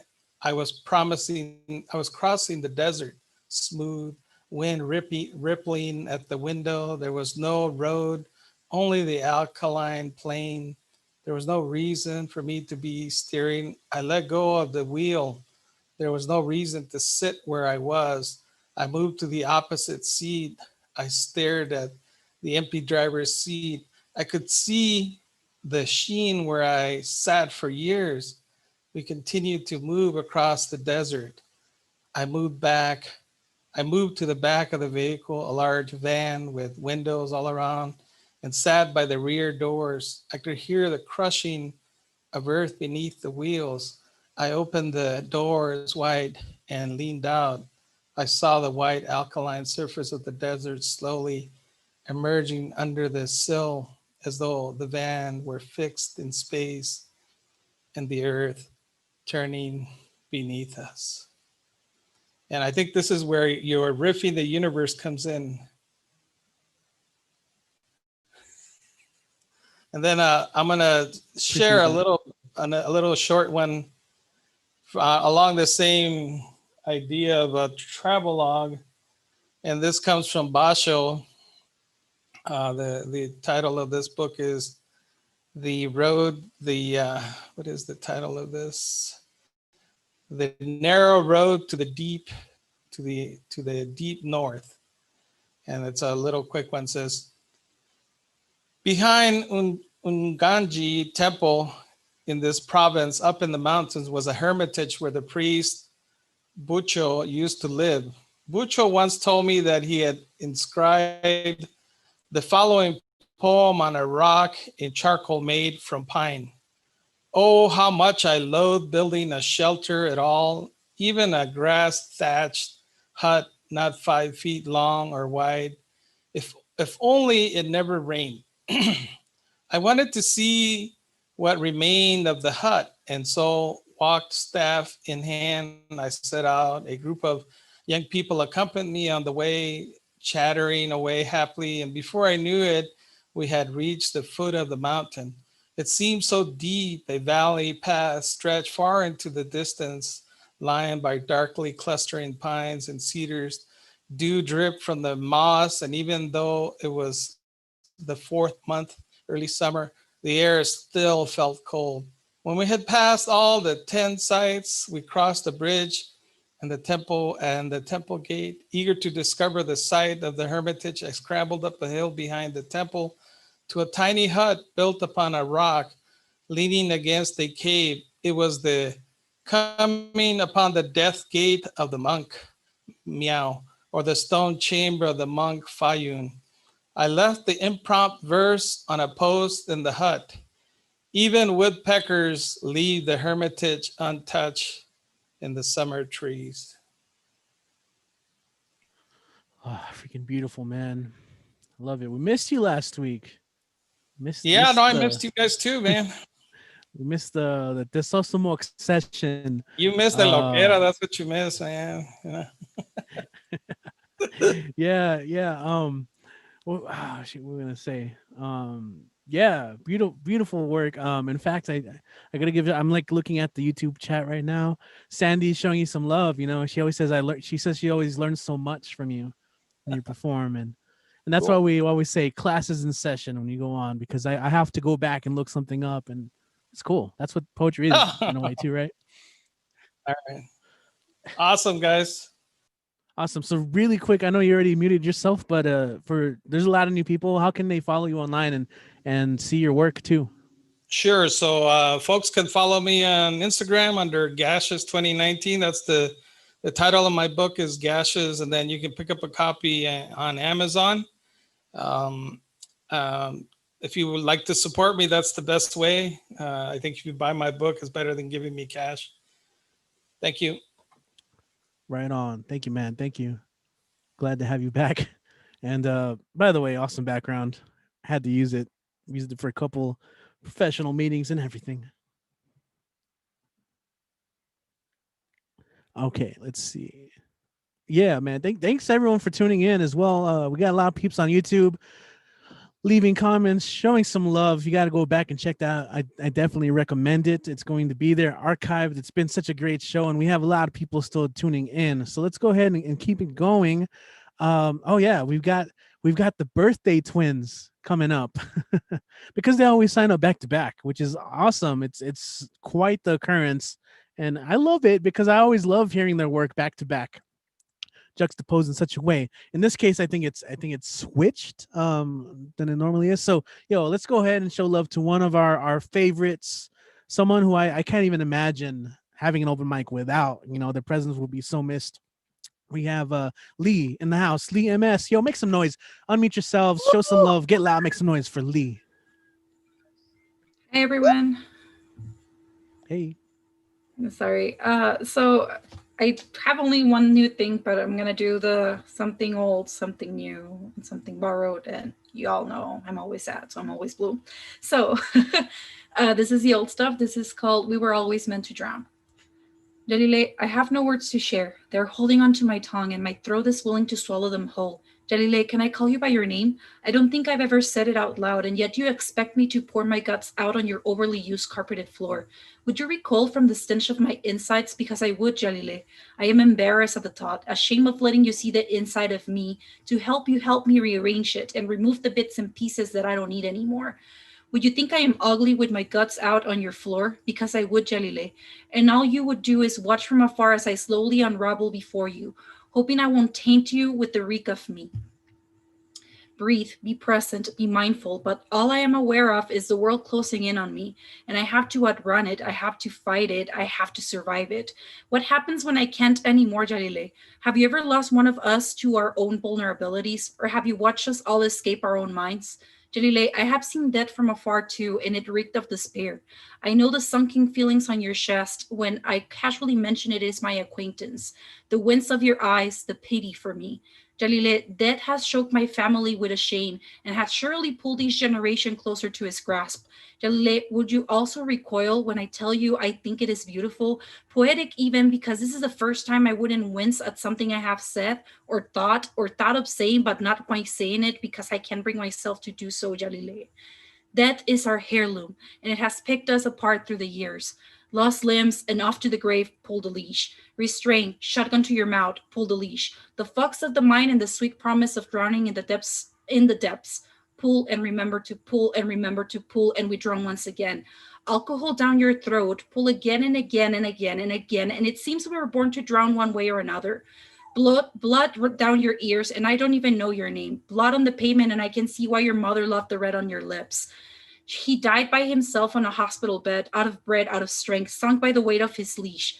Pull, pull, pull, no resistance, just pull, there's no use, just pull. Those who die of old age know already of its touch and expected it, and I hope to be prepared too, to not let me catch Do not let it catch me by surprise, Jalile, because the fear of not knowing is greater than any other fear I have there to utter to you when we close the door to your safety. Jalile, why can't I mention this all? Why can't I take me seriously?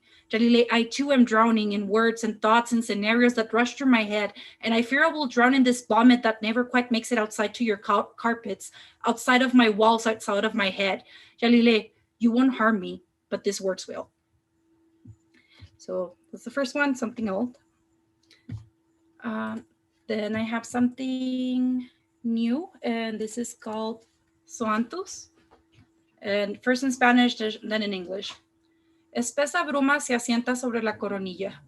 Mi propia guirnalda de espinas burlándose de mi propio tambaleo entre las olas que navego. ¿A dónde vas? No recuerdo. Parece que han llegado estas astillas coralinas hasta el caballito de mar en mi centro y han tentado al agua, creado un torbellino que ha arrasado con la última alga en mi cabeza donde pudiera haberse sostenido. Al límite de mis fuerzas me faltan ganas para buscar salida entre la bruma, su espersor convirtiendo las aguas que navego en mi cama de laureles. Me aquieto, silencio. ¿A dónde iba? Ya no importa. Ni lucha ni huida, la parálisis alcanza mis extremidades y de mis cuerdas vocales me crecen agallas. El peso de la bruma y las olas sobre mi cabeza, su antus y su veneno, enterrados en mi hipocampo, me dejo hundir. And the English version. A dense fog sits over my head, my own garland of thorns taunting at my shambling body, staggering through the waves. Where are you going? I can't remember. It seems the coralline thorns that have reached the seahorse in my center, tempted the waters and created a whirlwind that has washed away the last algae where the creature could have held on to. At the limit of my strength, I lack motivation to find a way out of the mist, its thickness turning the waters that I sail into my bed of laurels. I stay still, quiet. Where was I going? It doesn't matter. Neither fight nor flight. Paralysis reaches my limbs, and from my vocal cords I grow gills. The weight of the fog and the waves upon my head, Soanthid and its poison buried in my hippocampus, I let myself sink. And I have something borrowed too. This is by one of my favorite poets, so it's a cover poem. This is by Jaime Sabines, the original in Spanish. It's called Soy mi cuerpo. Soy mi cuerpo y mi cuerpo está triste y está cansado. Me dispongo a dormir una semana, un mes, no me hablen. Que cuando abra los ojos hayan crecido los niños y todas las cosas sonrían. Quiero dejar de pisar con los pies desnudos el frío. Échenme encima todo lo que tenga calor. Las sábanas, las mantas, algunos papeles y recuerdos. Y cierren todas las puertas para que no se vaya mi soledad. Quiero dormir un mes, un año, dormirme. Y si hablo dormido no me hagan caso. Si digo algún nombre, si me quejo, quiero que hagan de cuenta que estoy enterrado y que ustedes no pueden hacer nada hasta el día de la resurrección. Ahora quiero dormir un año, nada más dormir. And this is my translation, not the official one. I don't think there is an official translation, but here it goes. Here it is. It's called I Am My Own Body. I am my own body, and this body is sad and tired. I'm ready to sleep for a week, a month. Do not talk to me. When I open my eyes, I hope the children have grown up and every single thing smiles. I want to stop stepping with my bare feet over the cold floor. Put everything warm on top of me, the sheets, the blankets, some papers and memories, and close all the doors so that my loneliness does not leave me. I want to sleep for a month, a year, just sleep. And if I speak in my sleep, ignore me. If I say my name, if I complain, I want you all to pretend that I am buried and you cannot do anything until resurrection day. Now I want to sleep a whole year, just sleep. And that's it. That was Jaime Sabines. Awesome. Thank you, Lee. As always, I freaking love the format that you're doing right now of kind of going around and using that as a theme. So really quick, you know, if you want to share your stuff, how can we connect? You got the cool, awesome, like you have, like you set the bar on this part right here because you did it all artistically and colorful, and I'll go ahead and leave this for you. So if you guys want to connect with Lee, you have many options. There you go. Yes. Instagram, Facebook, Tumblr. Yeah, I'll let you do it. You can follow me on Instagram at cadáveres_literarios and Facebook Lee Martinez Soto. Ignore the Cash App. Like, take care of yourselves first. I do have Tumblr as well, where I post like some of my poetry on this one, and then this one is where I put inspiration for poetry, pretty much. I dig it. I dig it. So, with love having you. Like I gotta say it again. You're such a huge part of this now. And talk about silver linings. We were all able to connect, and you were part of this because of all this. So that's huge. Also, yeah, you mentioned the Cash App thing. I know times are hard, but check this out. For creatives, something that is just as helpful is if you share their work. Like follow, support, like it, share. Like, people are always talking about the algorithms. Like, if you can't donate cash, like, share it. Share it any way you can with people that I always like to share stuff with people that I think would enjoy things. So, if you can't donate a couple bucks or two, yeah, definitely. Like if you're following them online, like if they have a new post with a poem, share that. So people can hear it and see it and show love for that. So I think that's one thing we can definitely do to help each other. And so, yeah, if you guys are watching and, everyone's dropping their stuff, like follow them. And if you do have time, buy the book, if not, just put it out there and maybe somebody else will be interested enough to buy it or donate something. So thank you, Lee, as always. We're going to go ahead and move on to your birthday twin. And like we got, like, we've been doing this for so long, like we have these new traditions. And if you don't know, like when people are like, all right, now it's time for the hat, that's like the official cover like poem. I still need to fish out. I've been moving a lot, so I've got like boxes full of stuff. I gotta find my cap, but I don't know where I'm going with this. Kit, I heard his laugh. I heard his trademark Kit laugh here. And quickly I'm gonna steal his background as well. But let's go ahead and make some noise and welcome Kit to the stage. Kit, how you doing, man? Cheers. Salute, my friend. What's up, friends? Wow. So now I have to follow Lee. That's suddenly very intimidating. They did such a great job. And if I was talking to an imaginary reporter, they're the person I would highlight as like the success story of this virtual open mic, because they were local and they hadn't come out, and now it's like they've always been here at this point. And it's incredible. But enough about that, because now I have to talk about me. Last open mic of 2020, 2021 will have new horrors for us, but it'll be fun because they'll be new. I wanted to do the things I was most proud of this year. So I'll do 4 of that and then the cover poem. And we'll get to that when we get to it. But this one's called The Reformation. The comedians have renounced raunch and transphobia and hatred in general. They have seen their folly, they tell me. They credit me for their Damascene moment. They line up and say sorry and thank you as if it is all one word, a chant for newly shaved Hare Krishnas. They have set up this event, the first of its kind post-pandemic, to prove their sincerity to me. One approaches the mic, and then another. They are all reading aloud from the same worn copy of Capitalism and Schizophrenia by Giles Deleuze. They pass the one copy between themselves as they all take their turn, going for exactly 7 minutes each. It has a used tag from a college bookstore, University of Vermont. I can just barely make out Charlie the Catamount smiling at me from the crinkled sticker on the spine. Their faces as they perform are intense. And as the others sit and watch, they are rapt. One is taking notes. My companion and I retreat to the patio, and by his leave, I smoke my first cigarette in 2 years. One by one, the comedians follow me out, eager and pleading like seminary students. Is this better? Are we better? Have we made up for our sins and our wayward lives? The truth is, I don't know. The truth is, I thought I would always have to fight them for saying one awful thing or another. I viewed it as a responsibility that I had to the scene.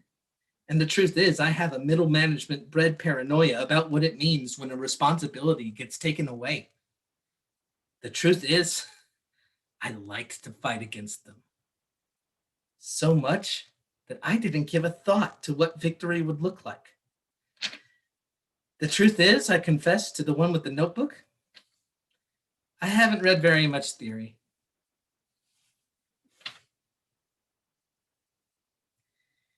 And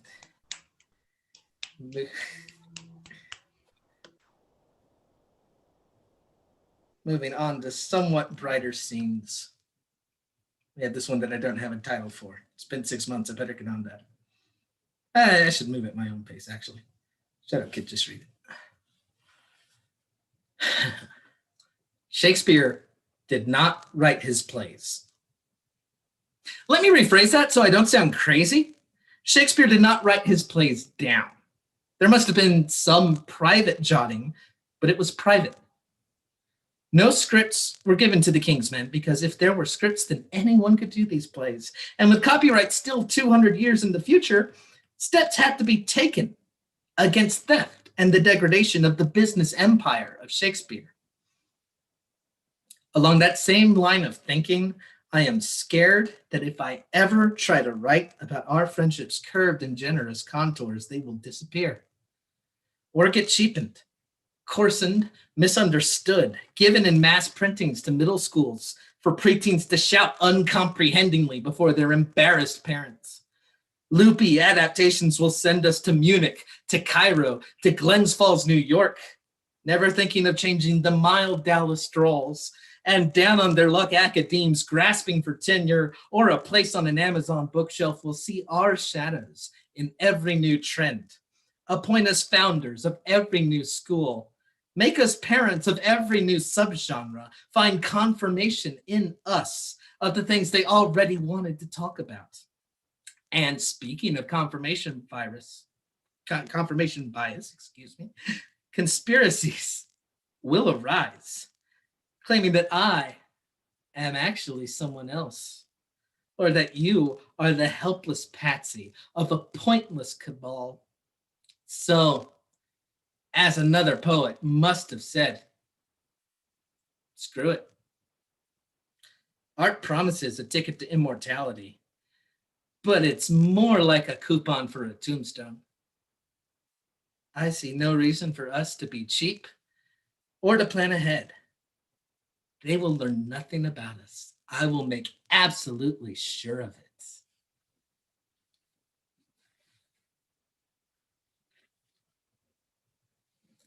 And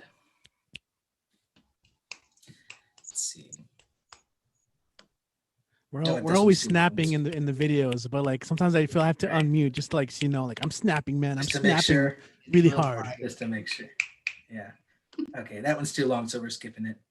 But now we sort of gone up in our emotional trajectory. Now we're at a genuinely silly one, but I like this one a lot. It's the only one where I get a rhyme going well. Friday night, uncaffeinating myself at the local bar in the company of my best friend, who is also my personal attorney.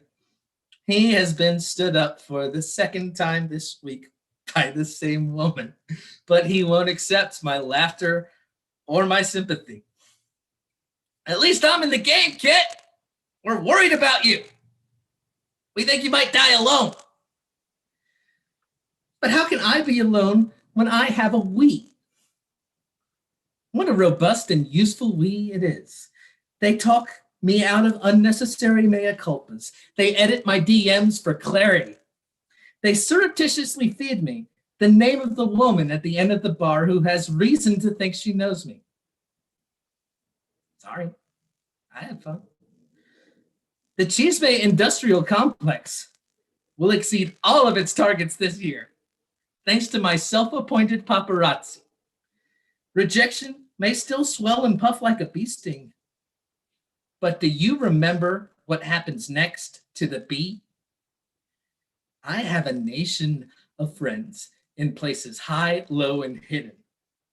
How can anyone think of me as lonely when my love is legion like the Swiss Guard, when they are versatile like a Swiss knife, when they are reliable like a Swiss watch, outwardly neutral but deeply partisan, just like the Swiss.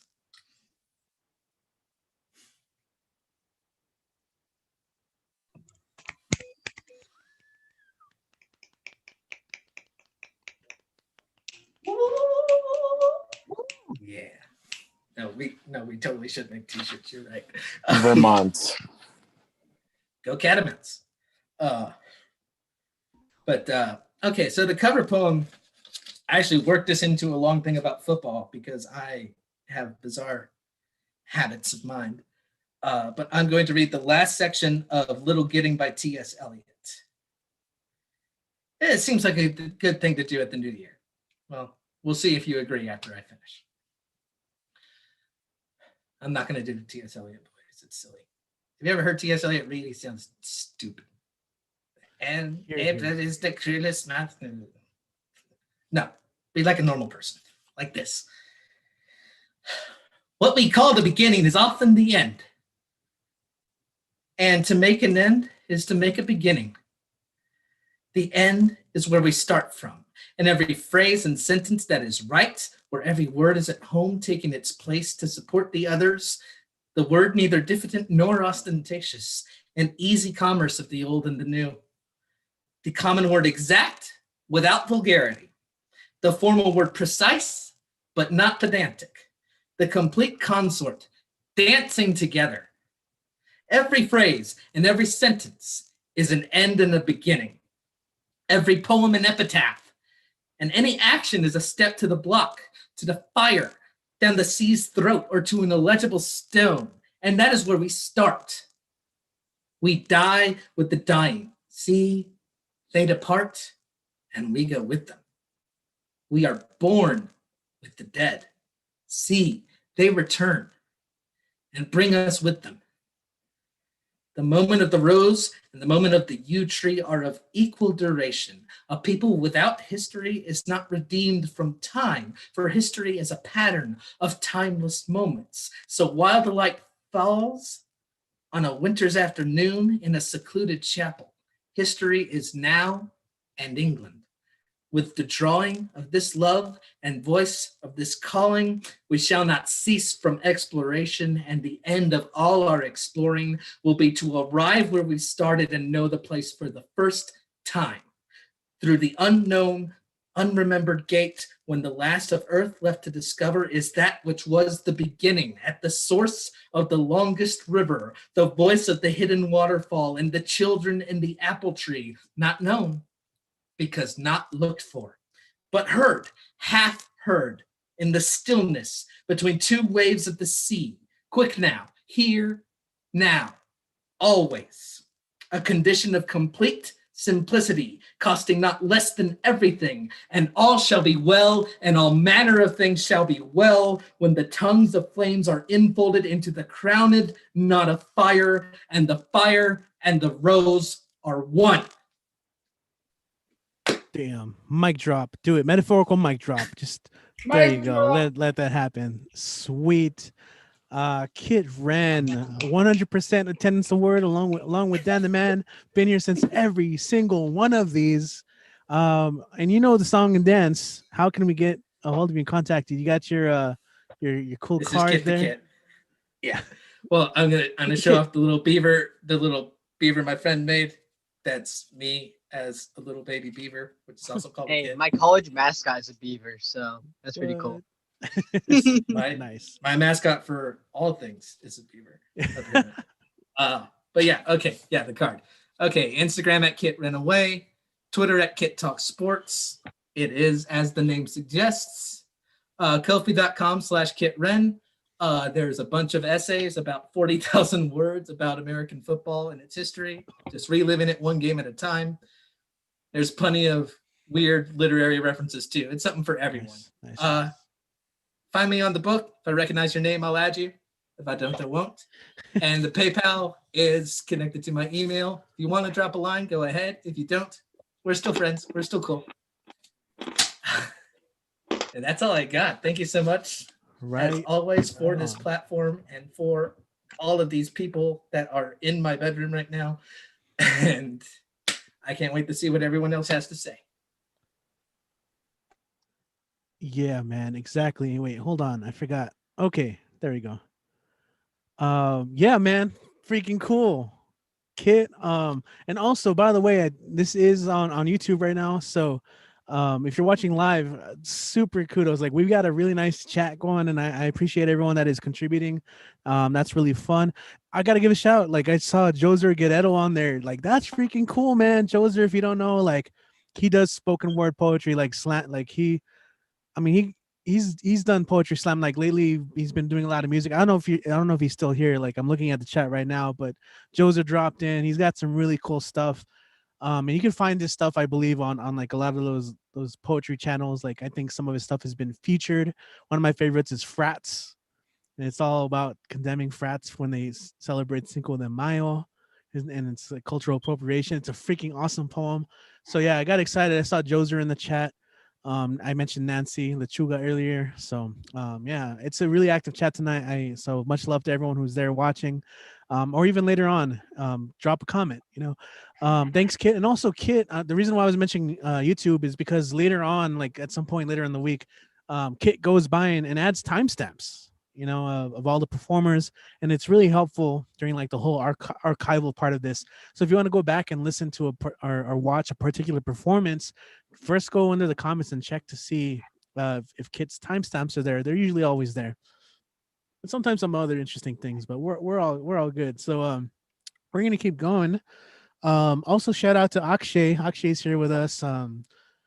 Damn, man, I didn't expect you to like tune in today. Like, yeah, Akshay's joining us from India. Good to have you, man. Much love as always. Glad you're tuning in.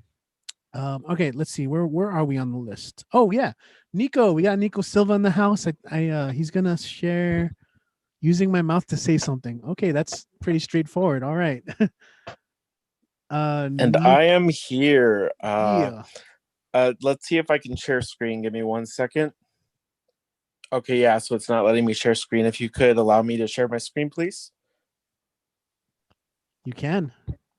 Believe. Okay. And thank you all for everyone performing.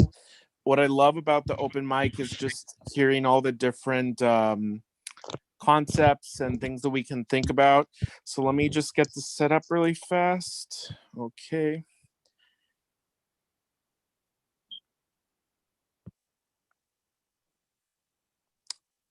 One second.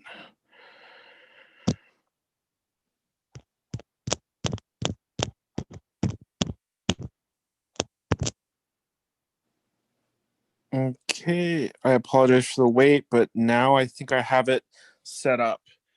Can you all see it? Yeah. Okay, so I wanted to start off with a shout out. So Ratatouille, I guess became a TikTok musical, and all the funds, or at least hopefully all the funds, will go to the Actors Fund, which is a fund for theater professionals, not just actors. So if you're interested in Ratatouille, the musical, whatever that may be, they'll have a performance January 1st, and I believe the 72 hours after that, they'll be streaming it. So if anyone likes Ratatouille and musicals at the same time, go ahead. That sounds really fun. I signed up, or I got a ticket already. So what I wanted to share, kind of going off Lee's energy, is bilingual stuff. So Antena, they have a book that I got in 2014 or so, Cómo Escribir Más. It's bilingual, and I wanted to share two of the, I guess, not lyrics, but two of the quotations that I found really important. So, olvídate de la gramática y piensa en las papas. Gertrude Stein. Cambiar el sentido de un nombre es cambiar el mundo. Cecilia Vicuña. So in English, that's forget grammar and think about potatoes. Gertrude Stein. To change the meaning of a name is to change the world. Cecilia Vicuña. So Antena is a language justice related organization, and I just liked their books, so I just wanted to say something from one of their books. Something that I was kind of laughing about last night was different vegan, I guess, related videos, and one of them is someone showing what they eat in a day. And the funniest thing was they said, "Oh my God, I love her attitude. She knows how to swear appropriately and still talk nutrition, respect." So obviously you can swear appropriately, I guess, and talk about nutrition. I just thought that was super funny. And then what I want to leave on is just a conceptual collage. And I'm basically just going to read something that I found after going to an urgent care. And it's, I understand due to the limited resources available at an urgent care facility that my diagnosis is preliminary, and that if I haven't been directed to go to the hospital emergency department immediately, that I will go if my condition fails to improve or worsens by any measure. I also acknowledge that urgent care centers are for minor medical problems and that they are not equipped nor staffed to manage more serious medical conditions. Finally, I accept any and all associated risks and outcomes that may arise from me attempting to seek hospital level care here in an urgent care center. And that was it. Happy New Year, everyone. All right, man. Nico. Thanks, man. Your what you share is always so interesting, and the multimedia aspect is cool. So thanks, dude. I loved what you read. That's a really cool piece that you shared there, or collection. How can people connect with you if they want to, or if you want them to? Okay, so I have a Instagram. My name is Nicolas, but I go by Nico. So Nico Silva, Silva, and then SW for social worker on Instagram. Nice. Cool, dude. Well, I'm glad you could join in. As always, and provide your introspective perspective, what you've been thinking about. And damn, they're doing musicals on TikTok. What? And at that, Ratatouille. Interesting. I think they're writing a new constitution on TikTok. Well, let's see where that goes. Okay, we still got some more peeps. We got some time left. I think we'll be really good on time today. So I'm looking at the list right now, and I do want to make sure everyone does get on and have their time. So someone who actually gets on earlier, I think probably this is the latest you've gone on, joining us. We're going back to the East Coast. Hold on, let me figure it out because the reverse thing. Going back to the East Coast, we're gonna go ahead and bring up Generalissimo, Mr. Brian Franco, joining us from Maine. How are you today, Generalissimo? How are you? Well, I'm trying. I've been running around like a chicken with its head cut off, Don Marrufo. That's because he's the godfather of Zoom poetry. Yeah. Don't let anybody tell you anything different. Yes, the poetry mafia exists in El Paso. That's right. Right on, man. I think the godmother is Donna, but she doesn't want anyone to know. She just has you as her figurehead. Oh, I'm sorry. That was silly. Let me pull up two pieces for you tonight. The first is kind of about 25 years old. It's kind of a dour piece, but yeah, I guess I was feeling reading it a few couple times this week. So last weekend, whatever. Wrong Time, Wrong Place is the title. I walked only 6 or 7 New York City blocks that afternoon. Yet in that short amount of time, I completed my first marathon. Colors no longer existed. The world was gray, like a black and white TV. Everyone and everything around me was in slow motion, and I realized it was I that was in slow motion. If you play a 45 RPM record on 78, the voices will sound like Chip and Dale or Alvin and the Chipmunks. If you play a 45 RPM record on 33 1/3, voices will stretch into an unintelligible perpetual piece of taffy. Emotion no longer existed. Exhalation no longer existed. My lungs filled with city bus and taxi cab exhaust. Although I had never smoked a cigarette or cigar, my every breath was asthmatic, and I couldn't find any oxygen for this emblematic emphysema. All of a sudden, I was an ant who accidentally returned to the wrong mound of dirt. And when I delivered a microscopic piece of human discarded chocolate chip cookie crumb to my queen, I realized this was not my queen, and this was not the first time in my life I had arrived at the wrong place. I'm gonna change tone right now. Was the truth about Christmas? And I need to have a few warnings here. There is a couple F words, and there is depiction of male genitalia, and I forgot what the third thing was, so screw it. Okay. Was the night before Christmas when in the North Pole a strange, mysterious wind did blow. Then Santa's pet emus buried their heads in the snow. The reindeer got loose and ate every dreidel from the Hanukkah bushes. Mrs. Claus got drunk and pinched all the male elves on their tushes. The lady elves later found her passed out in her easy chair, drew multicolored dicks on her face with Sharpies and cut off her hair. This year, Santa secretly bought a dozen drones to fly presents down chimneys so he wouldn't dirty his suit, making his yearly $1,000 dry cleaning bill moot. He hovered over houses and directed the drones with a remote control. He was saving so much time, he yelled, "Fuck yeah, Santa, baby, rock and roll!" What happened next qualified as a Christmas cluster fuck when the reindeer started sporadically dropping undigested dreidels from their butts. The Jewish toys broke skylights, damaged roofs, and countless cars, not to mention poor Santa's therapy bill and emotional scars. The whole situation caused Santa enormous guilt and shame, despite the fact that the Gentiles learned to play the dreidel game. Insurance paid off damages since no one believed in old Kris Kringle, a fact that made Santa smile and gave his soul a little tingle. He got home and saw empty schnapps bottles next to his unconscious wife, then told himself that, for the most part, he lived a pretty decent life.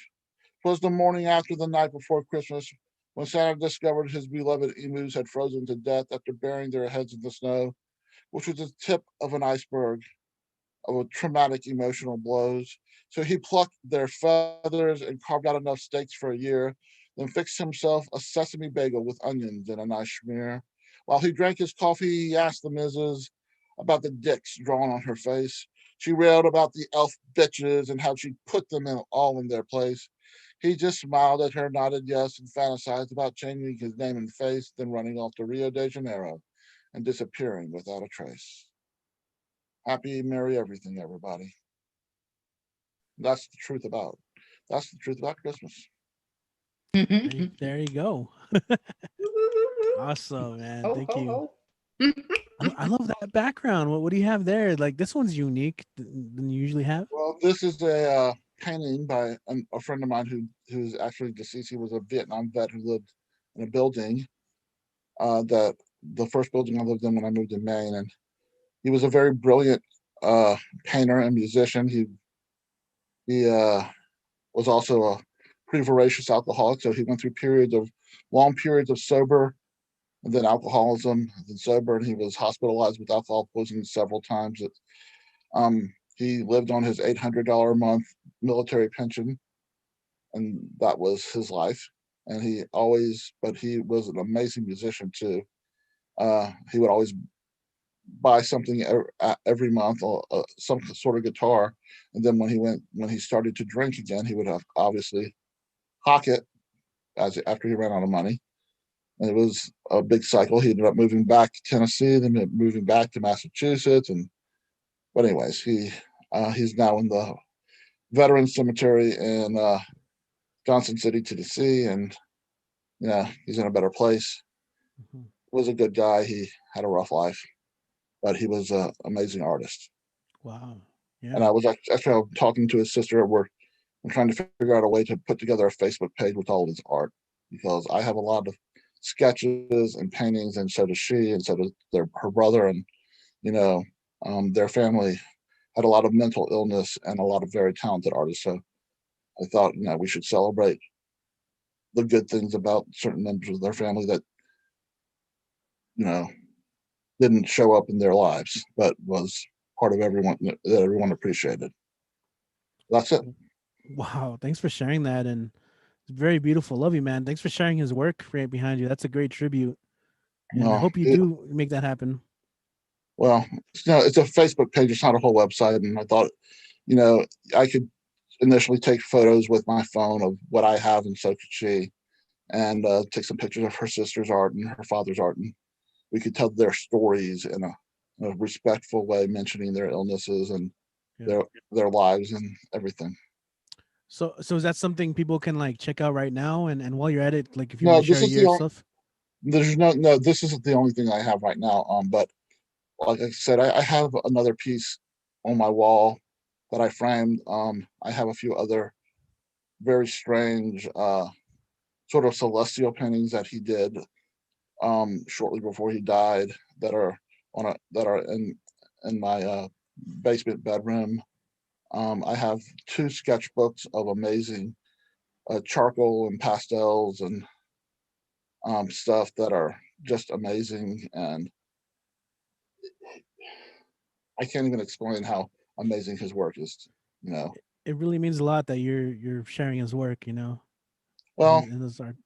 There are a lot of great artists that just never sold, never tried to sell, and just sort of everyone that knew them knew how wonderful they were, but there was nothing. Their lives didn't allow them to pursue. You know what I'm saying? Yeah. And thanks, man. So for people watching, because today, is interesting, where I think we do have a lot of new people tuning in and watching. And how can people connect with you, and maybe through you hear more about that as you guys update it, and also just follow your work? Yeah. Well, I am gonna do this right now in the chat. Facebook, Brian Ira Franco. Instagram, GNRLSMO. Who needs vowels? There we go, and it's in the chat, and I just said it, and so, and then we can go to the is it the YouTube page, and Kit will put all the timestamps of all my stuff. Perfect. Yeah. So now I can go back all the way back and find out when everything was, right? Yeah, we got that live archive. Thank you, Kit. Did you see the title for your poem that you haven't done in 6 months? I gave you a good title. Okay, I saw that. I didn't immediately make the connection. There you go. But I believe it works perfectly, and you must trust me because I'm the best titler in the land. I believe you. Yeah, that matches up with my observations. Okay, thank you. Let's get to the next great poet, because we need to get going. Appreciate that, man. I love having you on. Hey, yeah, keep coming back. You caught me with like, hold on, wait. Yeah. I want to say about that. Yeah, the archive is super cool to have, and we're gonna keep working. By the way, if you notice, this is very laid back, very casual. Like people perform, and we just kind of it's like sometimes I say this, and I got to be more careful. Like sometimes it turns into a podcast, like quick talk interview. We're just checking up on each other. Everyone's gonna get on. We still got more people, so we got to make sure they get on. We do have an after party. I keep saying it, but like after we do the live stream, on the Zoom call. So as soon as we end the live stream on YouTube, it's more laid back.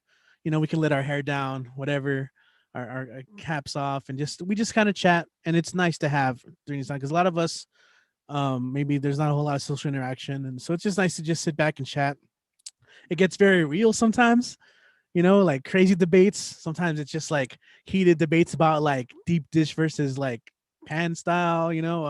We've also had karaoke. We just have some drinks and have a good time. So I'm just promoting that. If you guys maybe are watching and love this, but or maybe like don't want to perform, but maybe want to hang out with us afterwards, we hang out as long as we can, and obviously that changes for everyone. But we do have still some people waiting, and I'm gonna get them on for the show. For show, I'm down to have karaoke. I'm looking at the list. I'm looking at the sheet right now. Like karaoke. That'd be kind of fun. But for now, we still have the open mics. Let's get people on. And the beautiful thing about this online space is we can go from Maine and go all the way to San Francisco just like that. Because next up, we're going to San Francisco and we got Finn Bell back on the stage. Let's go ahead and make some noise and welcome her to the spotlight. Finn Bell, how are you? Good to have you back. Thank you. Hello. How are you doing? Excellent, excellent. I'm great now that I'm here with all you guys for sure. So I'm going to share 2 poems. Some of you may have heard this before. I'm going to be a little salty with the first one, and then I'm going to smooth it out with the second one. This first one is called No Song. The invitations were already sent, so you could not unstuff the envelopes if you really wanted to, and you don't, because you already picked out the dress, the menu, the venue, and shaved down, smooth past your morals, nice and neat. Maybe a faint landing strip is left, perhaps, for egos to lay down their pre-spout, 3-spout head on their lap to preen. But really, no room, none at all, not a damn inch for one conscience more. What room where it happened? Really, you dolt? Please. You think you can handle being the room where it all happened? Oh, sweetie, bite me. Yes, yeah. Of course, affirmative, that strut was upon the yacht. I was there, not there, but I saw it in a photo. It was nobody in this real world's normal, in its tone-deaf hook, but hookup, hooking. Is that like the Argentine tango, but comes complete with its own gaslighting? Lips move, that they're your partner, no skin touched, but seen, sin, fooling no one's eyes tattle. Girl, you are their partner. Please humble brag in your own time. No, it's not like it's that song. And sure as hell not about you. But you'll think and you'll long and you'll claim that it is now. Won't you? Won't you? My grief, my pain, it lathers you up nicely. You wrung around my collar when it infused you beatified essence of roses. But my collarbone sat just below, and you wanted to cut yourself upon it. You impaled me instead. The sharpness of you fashioned from my ribs. When you bled me out, you claimed that it was your stigmata. I let you in. Mea culpa. I do not love in halves. The sky looks blue, but the clouds do all the talking. Spin the tale how you wish. You will find the way how untruths unravel and bind. Not you to me. I disentangle and took my first gulp of air. I don't need to be rescued. I can save myself. But you'll play the consummate victim, won't you? Won't you? And this second one has a lovely, long, silly title. It's called Original Inspiration. Every thought is a dewdrop on the tree of knowledge. Every cup overfloweth at a mad tea party. I will readily admit that when a phrase begins with the word original, the first word I think of following it is not inspiration, but sin. Perhaps 8 years of Catholic school really does that to you. Makes you think just how much wrong you've committed and how much farther from salvation you have situated yourself, and how much penance you now owe the big guy to assure that St. Peter admits you beyond those pearly gates. Or perhaps what I'm doing is completing the compound word unconsciously, like reflex in my mind. Original and sin, to me, are a bonded pair, kind of like rum and coke. Think about it. What would one be without the other? Honestly, I think either drunk or diabetic, and the hamster wheel gamut that runs in between. I continue that line of thought, concentrating as if down on my knees upon the hard, narrow wood slat within the confessional box, or as if I were meditating piously on the transgressions I have committed, that I began reciting easily inside my head like litany. The ripple effect of the devil convincing the serpent, and the serpent seducing Eve, and Eve enticing Adam, and how deplete and satiated, but also ashamed and buck naked all parties were at the end. I may stop to retrace my steps back at some point to determine my thoughts' origin, but inevitably come sidetracked and no longer care about where I achieve the connection. Because daydreaming is infinitely more delicious in its succulent rapture, and I would rather begin to think of the cunning serpent as Carol's white rabbit, making our mother Eve into Alice. But no, I am not satisfied with this answer, and I dig even deeper, and I find Eve is really the rabbit. I find that Eve is not the instigator, but the inception. I find that Eve is a blessed event, the sainted bunny, leading us all down the silk walls of her rabbit hole. And here we realize, as we tumble among the prayers and the penance, that the rabbit was also dear Alice, all along, and was always as mad as the hare, the hatter, his raven, his writing desk alike, though still not quite the Cheshire cat, lip curled thick with all the answers. And certainly not the enlightened caterpillar, wise and all-knowing among his every questionable mushroom. The queen, complacent in her red glory, is decidedly not Alice, not yet at least, not quite, but almost. I implore you, walk down the bramble patch with me on this. Is it blasphemy to place the queen right back in the center of her Garden of Eden? Is it revolution to recast her, reveal her, not revile her? Excuse me. Is it conceit to rinse clean the propaganda and tell her story from the beginning? For it is the beginning when her mouth first proclaimed, "Let there be light." You feel you have heard it somewhere else from a prophet, receiving and echoing scripture, and I proclaim once more to you this mind-bending truth right now.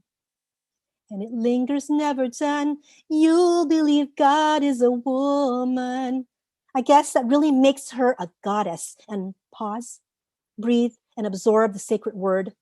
How could she not be? Can you recall in the timeline when she oh so casually informed us why?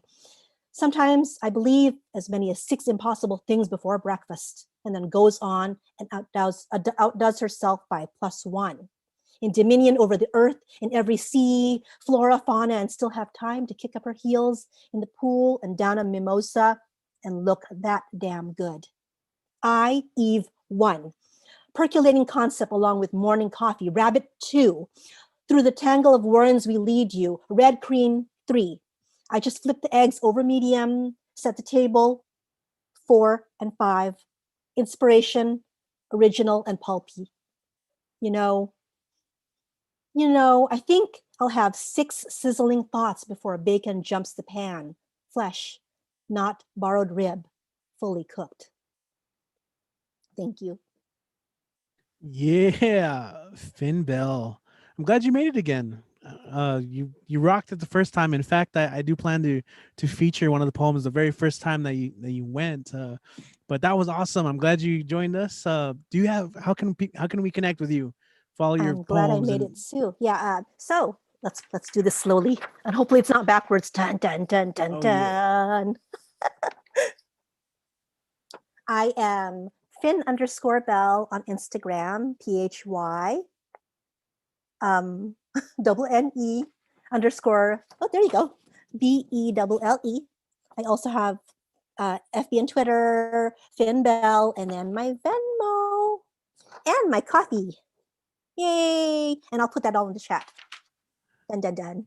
perfect. Awesome. I love the accompanying music. That's so important to have. Appreciate that. Thank you. Thank you. Yeah, the Your favorite Kofi. podcast. Who is that? Who is that? Yeah, unmute yourself. Show some love. Make some Listen to our make podcast, some noise. everybody. Yeah. Yeah. Hell yeah. Finn Bell. Yeah. San Fran. I like it. Yo, so we're gonna keep going. Let's just keep at it. In fact, so yeah, definitely follow all that stuff. Right there. I know I am. Are you? Come on, what are you doing? You're messing up by not already following her. Get on that. All right, but we're gonna go ahead and go from the West Coast to the Midwest. Yo, we're gonna go to Iowa, Storm Lake, Iowa. In fact, and we got Matthew Maraquin in the house. Matthew, how are you doing? Glad to have you here. How are you? Let's see, Matthew. I see you. Wait, what happened? You disappeared. Okay, I don't know what happened. There you are. Yeah, my voice. Oh, I got 2 new pieces I just wrote. oh man, go ahead and do your Go thing. good? The video is a little slow. I think the internet is a little rough, but let's see what we can do with it. All right. Is the audio at least okay? Yeah, I can hear you. I can hear you. Okay. I'm gonna try it then. I don't know why it's being spotty all of a sudden. 2 new pieces. First one. It's called Ghosted.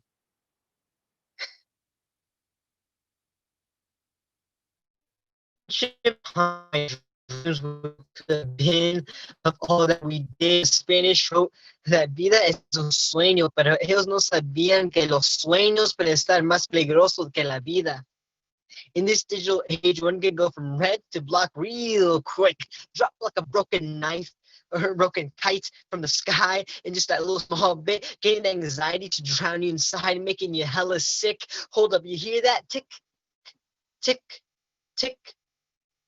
And that's the time we spent together, wasted, burned up for this was kindling, and I thought it was logs burning Greek fire that even water can't put out. I guess that little white flash of flame was ready. Did we lose him? We might have lost him. Oh no. Hold on. I dropped my pen and I looked up and like, oh no, he's gone. Matthew. Man, that was such good energy too. There you are. Okay, I don't know what's up with my Wi-Fi. It was like working up until now. It's weird. It's weird, man. I'm trying to spotlight you. Right up until I had to perform. Okay.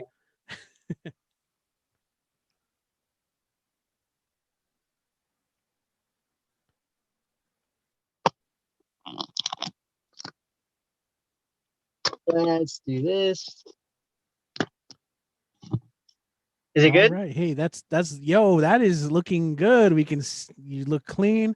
You sound good. Yo, man, take it away. Web Redemption right here. Matthew, take it away, man. I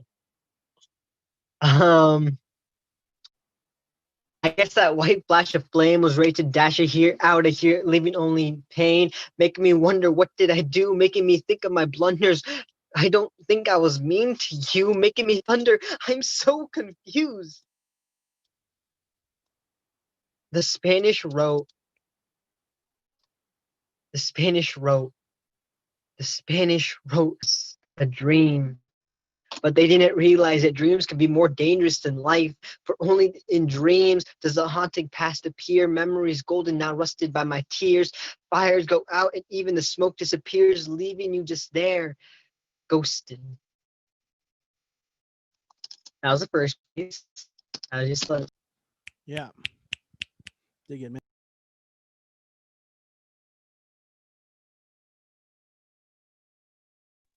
My Wi-Fi is just hating me right now. it waited till you had to go on. Okay. Hopefully I can get through this next piece. Go for it, man. I really hope so.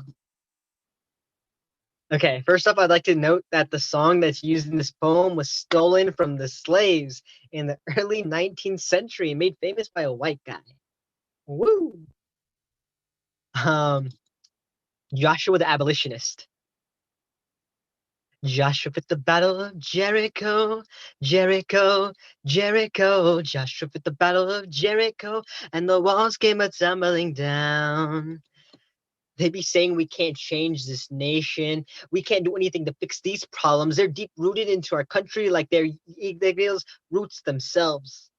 But even Joshua didn't have the walls falling on the first day. 6 laps, 6 days, 7 laps the 7th day, and the walls came a-tumbling down. Don't be telling me it is how it is, for we the people, foreigners brought and forced here, others taken over and killed, our blood being the first to mix with America's gentle skin, hold the power to change this nation as we see fit, because even Joshua fit the battle of Jericho. It's our turn to start walking, our turn to rise up, our turn to size up and saw off Hideg's roots, using them as firewood, hearing the sizzle and the crackle of Sanjir's truth spreading across our lands, our sacred lands. Smoke going up to the heaven like our past brethren who were colonized by white men, indoctrinating their white minds and their white lies.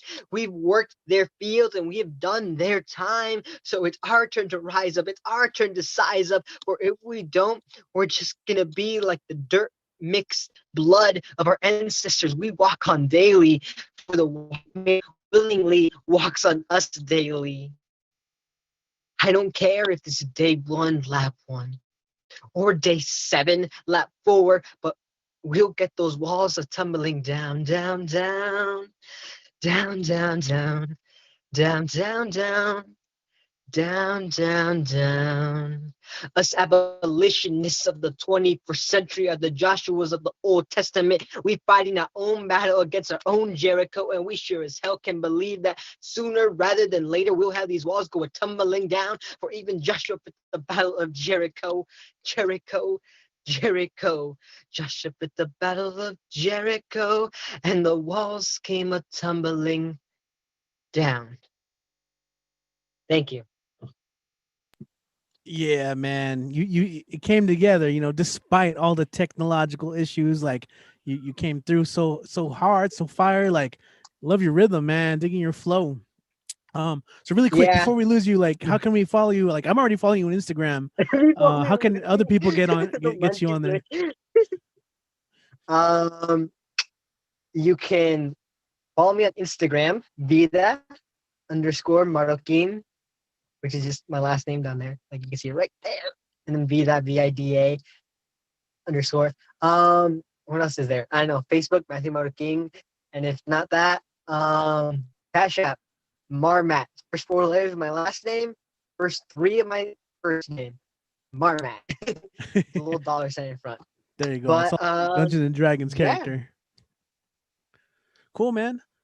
Yo, glad you could join us. Sorry about the tech thing. I'm gonna like this has happened before, so I'm just gonna say this right now. Like, I'm already following you, so let's connect. And I like to do like a kind of like a web redemption thing, where, you know, since the video was choppy and like the audio, like well, let's connect so we can like get your what you read today and like put it out on our social media so people can like see a cleaner version of it.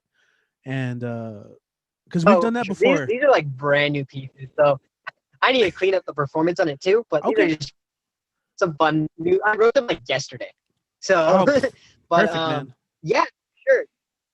Let's do that. We'll connect because we did that. Our homie from Cali, Philip Boykin, like his internet just like went down on him, but we were able to link up, and I featured some of his pieces, just at least what he read there. You know, obviously if you need to edit and change it, that's cool too, man. But glad to have you on. And also I love that you shared that you know, that history. Very important to always recognize that kind of instance when it happens. And unfortunately it's happened way too often, right? Where someone's taking credit of other work in that instance. So thanks for joining us, man. I was just like researching, like I just song stuck in my head for some reason, and like I was trying to write a piece about abolition and stuff like that, just because like it was like a prompt for something. So I'm like, song stuck in my head, so I'm gonna look up about the battle and see like, how that worked out. Next you know, it's like, oh yeah, it's stolen from slaves. And I'm like, oh, that's works. Go with it, just claim it. Yeah, there you go. Appreciate that, man. Yeah, we'll connect, and then yeah, man, we'll figure it out. But thanks for joining us. Like, we're gonna persevere despite like the chopping, you know, whatever happens. We're still here. We're listening. We're supporting. So thanks for joining us, man. Let's see. Okay, yeah, let's keep going. Let's keep it going. We got a good flow going. Next up is someone who's super invaluable, because, you know, if I need a break, and I've needed some recently, they can step in and host. It's super valuable, because not everyone can do it. I'll just say that. Like, it takes, you know, a unique kind of like energy, and just being the host, character to host. So I'm completely grateful that she has stepped in to host at least once a month. And you know, hopefully that continues once we get back to live shows. But I'm really looking forward to reading her manuscript as well and doing some editing. But we got the Poet Khan back in the house. Poet Con, been connecting, reaching out from people all over the place. But let's go ahead and hear your fire right now. Let's make some noise and welcome Poet Con to the house. Poet Poets all over the world. What's up, guys? How y'all doing? Con! What's up, Dan? Dang it. How are you? Well, I want to make sure that this so I wrote something for Lee, and it kind of came from realizing I don't know how else to say it other than just realizing a loss that I had this year. And so this is for Lee and for everyone that has lost someone this year. I call this Loss, Lost, also known as Plandemic. But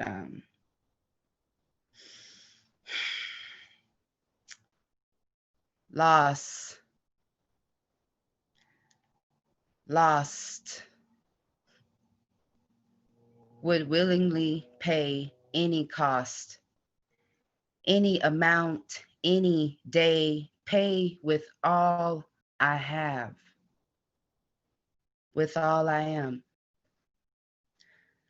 Lost, lost, lost without you.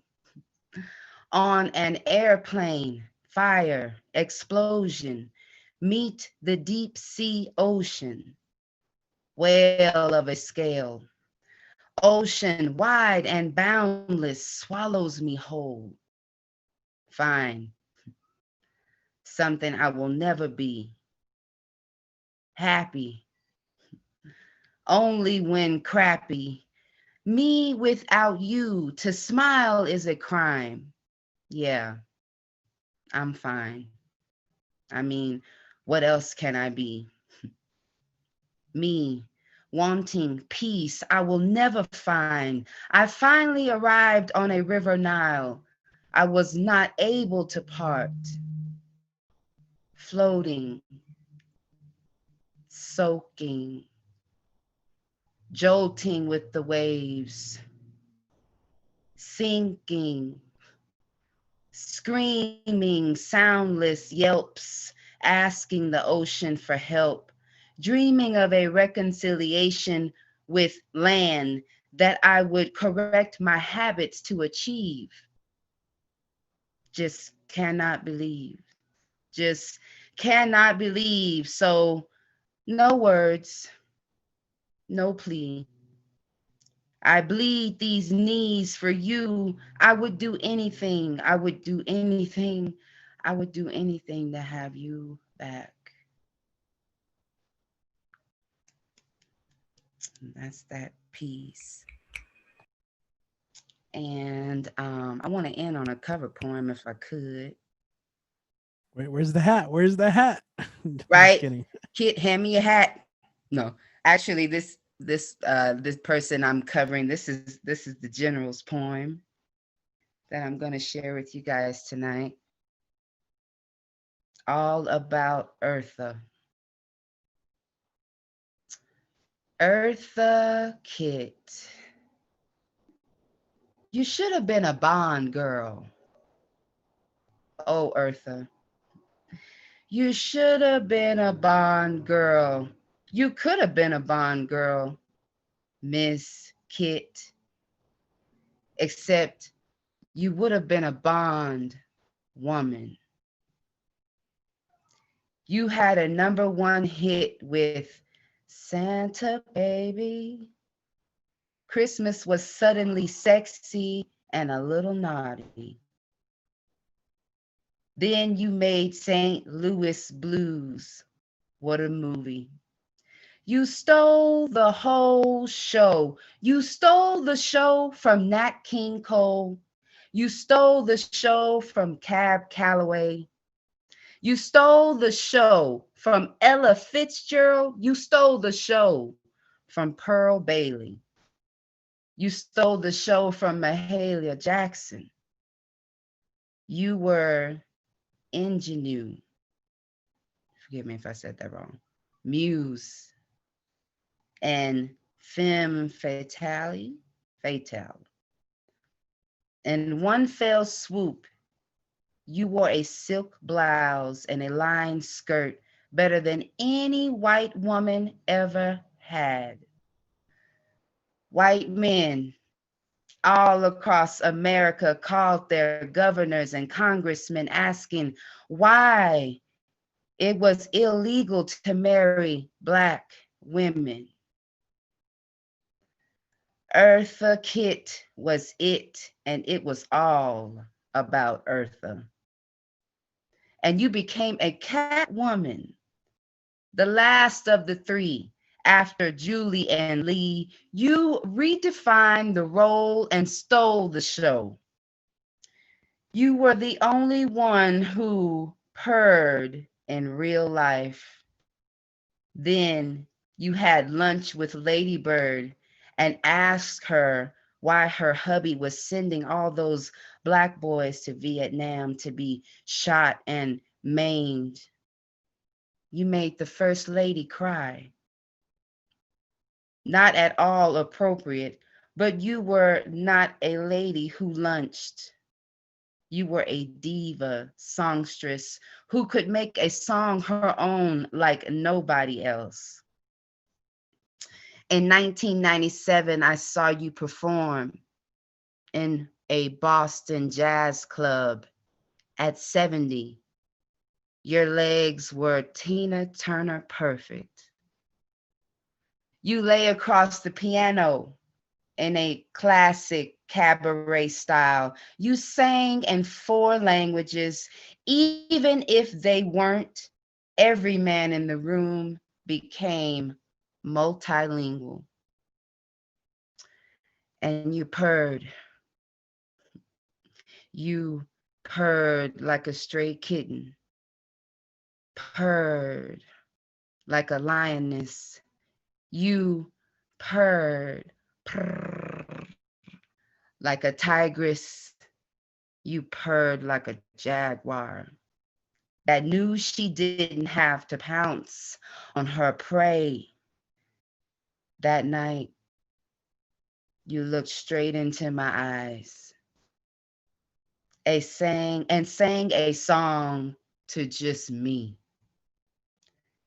I know you didn't actually do that, but I was in the same room with Eartha Kitt. And you know what else? I was in the same room with Eartha Kitt. I was in the same room with Eartha Kitt. My hands are sweaty. I never sweat like this. I love that poem so much. I never sweat like this. Well, I have to just say, that's a good poem. I might have to say thank you because you're a poetic diva that makes a poem her own like nobody else, baby. Yeah, no offense to the author, but I've never heard a Brian Franco's poem sound that good before. Well, that's true. Great. Oh my God, that was great. She is a queen if ever there was. That was fantastic. Dope. Thank y'all. Definitely Thank you so much dope. for That's how writing you that. put it down. Thank you, Put man. it down. Thank y'all. Man, Earth, man, I really like a Eartha Connie Kitt. General collabo right there. May she rest in peace. Thank you so much. Go. Yeah, you know, yeah, you know, I've seen Eartha Kitt besides Batman a couple of films, including Boomerang with Eddie Murphy. I like this one, and she was old lady Hackett in Ernest Scary Stupid. I remember, and she was the voice of Kisma. What is it, Kisma? In The Emperor's New Groove. That's the good one. Yeah, that was an important one. I dig it. Dan. Yeah, Dan's gonna come out a little later, dropping some film knowledge, but Erica, Poet Khan, Yeah, she was talking about Eartha Kitt. I know. I'm just talking about Eartha Kitt. I love it. I love it. Talk He's about like, Eartha Kitt. I'm just talking about Eartha Kitt. Khan, how can we follow you online, support you, and I know you got some work coming up. Like we're working on it. We're gonna be working on it. How can we follow you online? I am the poet Conras Fire on Instagram. And I am also on Facebook as Erica A. Tilly. Y'all be on the lookout for my poem. For my book. I'm getting that put together. I'm going to be paying Mr. Richie, putting some money in his pocket because I want to, because I'm blessed to do it, because I'm blessed to have you touch my words.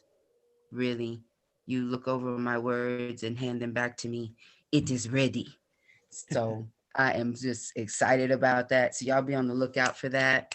And thank y'all, man. Thank you for hanging out with us on the last Monday of 2020. Hot damn. Okay. We did it. I'm proud of y'all. We would not have made it without each other. Let's just be honest. I'd have lost my damn mind without you. So thank y'all. Thank you, Richie. Y'all have a good night. Well, I'm hanging out, but yes. For sure, for sure. Thanks. As always, like I'm happy like you always join us. Yes. Super important to have you here. Okay, cool. We're gonna keep going, guys. Let's see. Oh, hell yeah. So that was Poet Khan coming through. And yeah, what a great way to like send off 2020 with this. This has been a nice event so far. We're gonna keep going. We got oh man, we got Amit in the house. It's always a treat when Amit's coming through. He's got a poetry and a story he wants to share. Amit, you are featured right now. You are on the spotlight. How are you doing today, my friend? How is it going? It's great. It's great. I'm glad to be here with you guys. Yeah, it's a great event tonight, huh? Yeah. Yeah, 2020 is coming to an end. We don't know what 2021 will bring. Hopefully something better, right? So here are some quick thoughts about 2020. One word for this year: coronavirus. Two events of this year: COVID and coronavirus. An election, 2020, I'm sorry. Three factors of this year: race, economy, and COVID. Four names of this year: George Floyd, Tony Fauci, Donald Trump, Joseph Biden. Five public emotions of this year: surprise, followed by uncertainty, frustration, then tension, and now hope.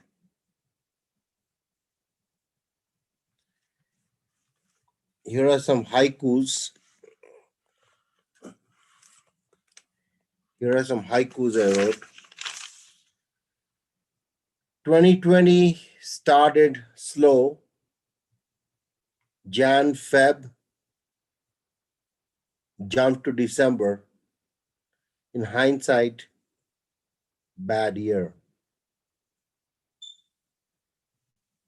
2020 Jan was good.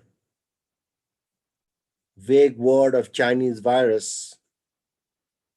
It spread the world over. COVID-19 it is. Coronavirus has shaken us to the core.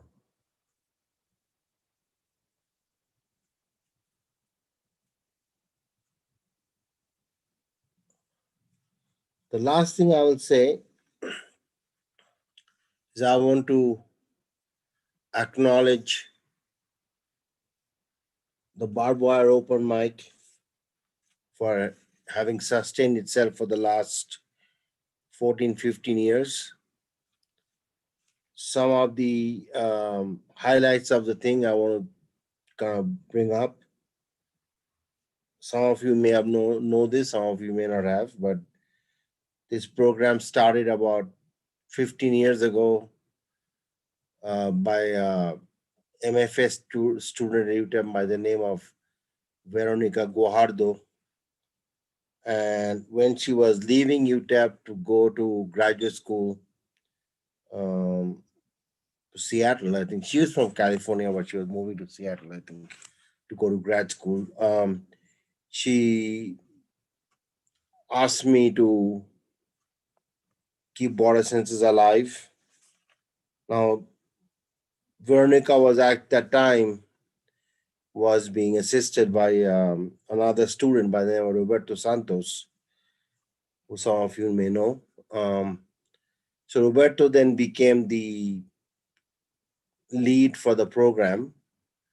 And while it was initially confined to UTEP students and UTEP related events or locations around UTEP, he finally was able to take it out of there and take it to the community and invited, just not poets, but musicians, comedians, all kinds of other performers, which initially was, I think,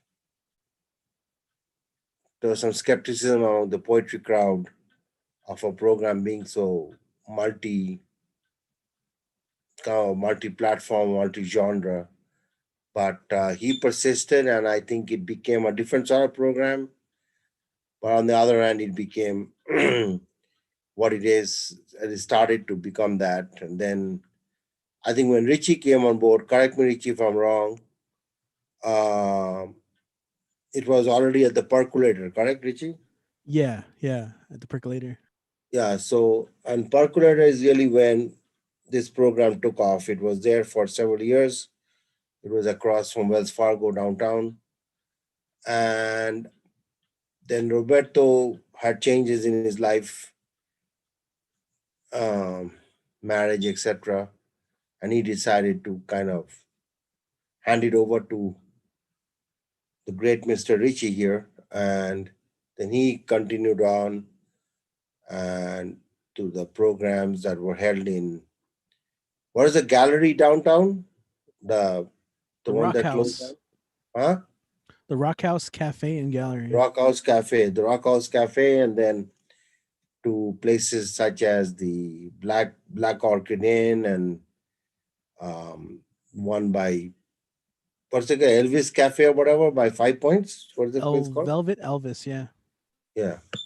So Richie has done a great job, and thank everybody for supporting Richie and coming out to make these programs as successful. And Richie and I are working on some ideas to expand this even further. So and I think I second some of your emotions that this has been a strange year, but this program, this every Monday night, connecting with people from initially very local people, but now it's kind of spread to kind of all over the nation or even the world at times, is such a testament to Richie's perseverance that I cannot thank enough. So everybody, please give a big round of applause to Richie.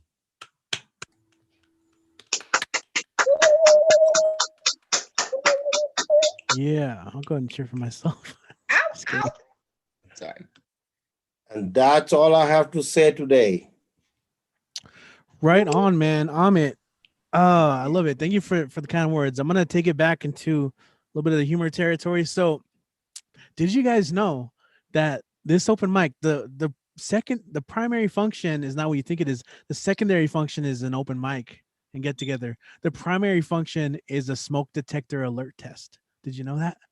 So we've been trying to work with Dan for a little bit on that, but Amit, I think you might need to change the batteries on your smoke detector.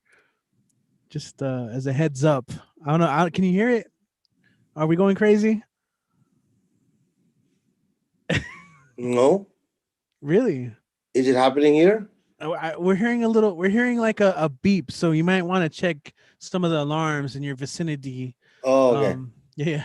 Sometimes it's hard. Sometimes it's hard to perceive, especially if you get used to it. And so, but like through the magic of online, like with some of us with like our own, like we pick it up, or Headphones. with sensitive dogs. Sorry. But you know, like I said, just a joke. Much love, but just you know, we also you should change the batteries, man. Something can happen. We want you to be I like know. protected, right? There you go. And the same And goes with Dan. we are still taking submission for the online journal that Richie and I are working on. So those of you who are unaware of it, I'll put the website here where we are collecting stories and poems, etc. Yeah, now I can hear it. That damn thing is going up. Yeah. So feel free to go to the website, submit your work, and in the spring we are going to edit and put a publication together, an online publication. So Yeah. thanks everybody. Happy New Year. Cool. Thank you, Amit. And also I think it's just lifeinthetime.com, not Life in the Times. But Oh yeah, sorry. I do have a link on my Instagram profile. Yeah. You can check it out. Submit your content. Yeah, but That's true. lifeinthetime.com. I made a mistake there. It's all good. Yeah, man, always glad to have you on. You've been such support, and as he said, we got some stuff that we're cooking up, so we'll see where we go. You know, looking on expanding, not just BWOMS, but all our other projects like our writing workshops and all that. So be on the lookout if you don't already follow Border Senses, and also again lifeinthetime.com. All right, let's keep going. We got a couple more peeps that I want to get on. So let's see. This is a first, and I'm really excited because we usually have to like coax them, like, do you want to read? Hey, there's some space. Do you want to read? And you know, most of the time he's like, all right, I'll spit something. But this time he actually signed up, and so we got to get him on. We got GMS, aka Grown Man Speed, and he's here with us. That's right. He's ready to bring the fire, as his name indicates. Let's make some noise and welcome Grown Man Speed to the house. Is he here? Sometimes he'll disappear. Grown Man Speed. What is he? That's a nice background though. I like it. You got the mantle and the okay, I highlighted him, but he might not be in the vicinity. Sometimes you gotta take a walk. Okay, hold on. So let's go ahead and we'll call him back in a bit. But we do have a return performer from last week. And you see him here, Abraham, but you might know him on Instagram as Fisticuffs. Let's go ahead and bring him up. It was an absolute pleasure, man, getting to meet you last time, and I'm glad you're back. Let's go ahead and make some noise and welcome Fisticuffs to the stage, Mr. Abraham. Hey, what's up, everyone? Oh, so yeah, this is funny because I usually am here now 2 weeks back to back after 2 open mics back to back. So it's quite it over pretty packed open mic Monday for me now, but this is cool. I love it. This is dope. This is actually an older poem. I haven't really looked at this in a bit, and kind of been going through some of my new stuff, some of my older stuff, but I don't know. I think the best ways to work through some poems is actually performing them. So here we're gonna go. So this poem is called 5'6" with Philosophy. I want to be engulfed in her silence, to be ignited by her presence, and have her taste of cinnamon and violence. I want her. Often, I simply just want. Her mother named her divinity. 5'6" with philosophy inked where an anklet should be. I want to wear her thoughts like corrective lenses and go sightseeing within her perspective, because as a man, I'm man enough to know that among all of my goods, my wrongs aren't as self-explanatory. I often fantasize how it would be to vacate this place onto jets to a place safe and as familiar as home. But with a better view and feel of the sun's dawn and set, I want to live here. Here.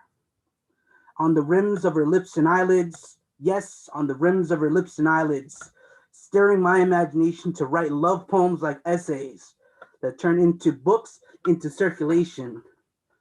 Posting translations of how loving her feels onto a foreign fingertips, under a foreign sky, poems rolling off of foreign tongues at open mic readings, with poems that sound a little something like this. She tastes like cinnamon and violence, like cinnamon and violence. Her mother named her divinity. 5'6" with philosophy inked, where an anklet should be, could be, but sometimes isn't. That's it. The end of that poem. I guess I don't know if I have time for one more. I guess I don't know if that works. Yeah, you do. Huh? Damn it! Even if you didn't, I'm making time for one more. Do it, dude. Do it. Go for it. All right. So this is actually a newer poem. Actually, I wrote this not too long ago. This poem is called "Wolves in the Dark," and it's about when you're in a new relationship and you're kind of not in your new relationship. It's about that interesting space between when you're just seeing someone and it's kind of getting serious, but you're kind of not willing to admit these things. Wolves in the dark. Every time I try to define these things between she and I, it turns from trying to define things to being reminded of moments. Like if I close my eyes, I can still feel her thigh pressed against my cheek, her teeth against my skin, her breath within our silence. I had this thing for this woman, and I struggled to give it a name, so instead I gave it a poem. And with bed sheets as my witness, her thickness is my Christmas. Our casual encounters ignite me. And so far, I've been good at keeping things light, but recently, something in her gaze, when she lays with me, stays with me. Like the sting of a precious memory, not yet aware of its own significance. I ask myself, who's the bigger fiend between us, and is fiending all this is? Or is this the current chapter in our manuscript of how, while fumbling in the dark, we've outwitted getting played, only to replay the events that have led us here, like a Shakespearean soliloquy.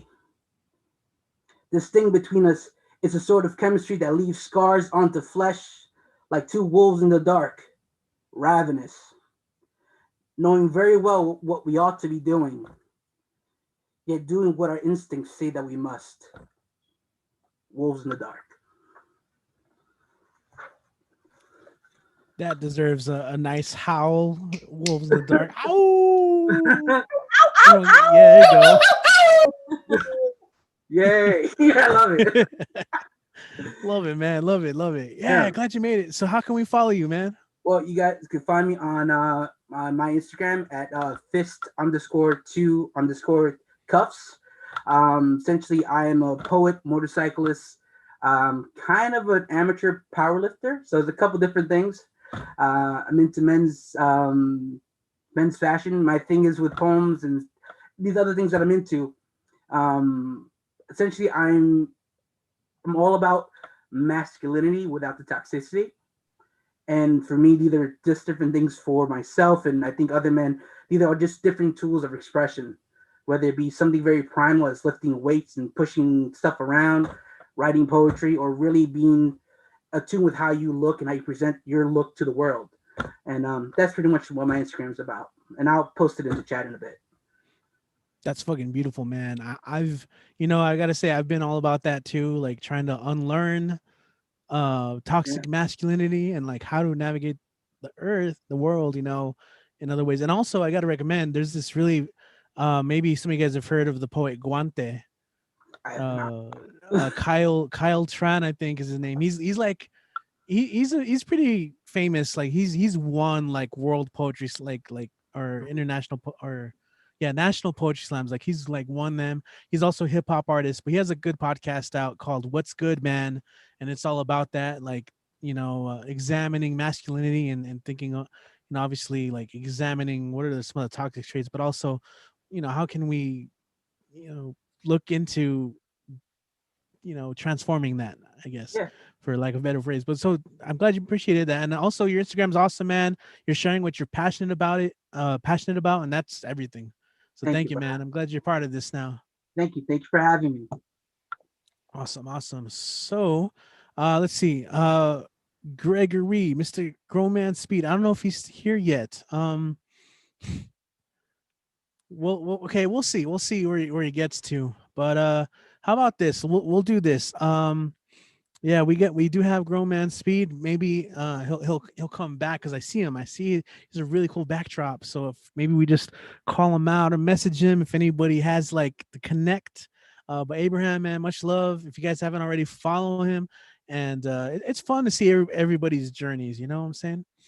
Okay, so this is what we're gonna do. I'm looking at the sign up sheet right now.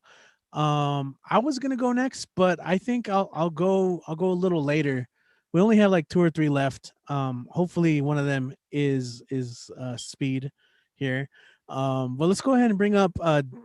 You already know who we're talking about. If you've been here, he's been here since the beginning. 100% attendance. He has his own intro music all the time, which I'm gonna start right now. He's gonna share a couple pieces, and I'll go after him. Okay, I got some cosmic pieces I want to share with you, and after that, we'll see if Speed is with us. But hold on, before we get him up here, I got the intro music for him.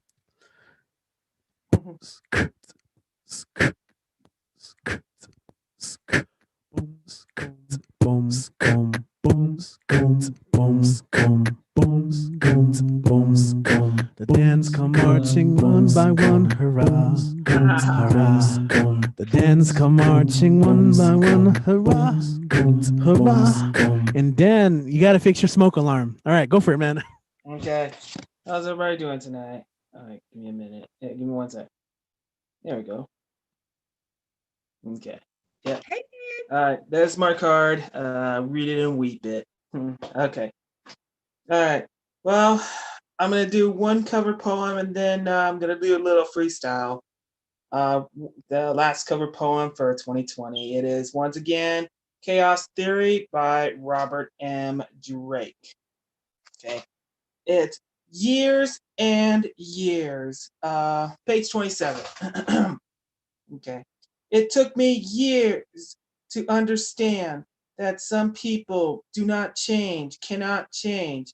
And no matter how many changes you have given them, it always goes the same way, and it never ends. They go while you arrive, and believe me, it's hard to arrive. It's hard to pluck yourself from other people, to break apart from them, to meet side by side and understand them for who they are. It's hard when people don't see things as you do. You change, you grow, and you love yourself. And the more you do, the less bullshit people bring upsets you. End quote. That's what it says. So that is Robert M. Drake, Chaos Theory, and I do apologize for the foul language. It was appeared. Yeah. Well, speaking of years, yeah, 2020. Well, this is a freestyle. Well, 2020, yeah, what a year. It was a tough year. The coronavirus and lots of things that we're not able to do anything normal. We have to deal with the new normal. And far worse, more than 300,000 lives were lost during the coronavirus right here in the US. Our thoughts and prayers is out to them. Yeah, and first and foremost, we've lost George Floyd, Breonna Taylor, Elijah McClain, and Rayshard Brooks, among others from Black Lives Matter. May them rest in peace, but their spirits are with us. Yeah. We gotta keep saying their names. Pray for justice. And yeah, like I said, what a year, a tough year. It has become the worst year. What a way, not only to start the new year, but we just started the decade like almost a year ago. Yeah, it near that year was thought to be the same like any other year, like last year or 2 years ago.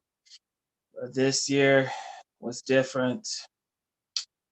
It was this year that coronavirus was the fear. Yep, we jeered at the coronavirus. No, the end will never be the end is not near. It will never be near. So, oh dear, just bring me a beer. Oh, wait, I don't drink beer. Ha! Yeah. Well, yeah. Well, at least the positive thoughts we can only have is stay safe, keep wearing your mask, keep washing your hands, keep on social distancing. But the only thing is, we've still got to have faith. And it's a long, long road ahead of us, I still say. But we don't know how long the coronavirus will be. But we still got to do what we got to do, if you know what I mean. Keep wearing our masks, keep washing our hands, keep on social distancing. Well, at least I did get a flu shot. That's a good thing. Well, the year 2020. Well, coronavirus, we didn't see it coming. Yeah. But on the good note is, well, some came back a little, some did not. Some businesses we can't see, but the rest, not yet history.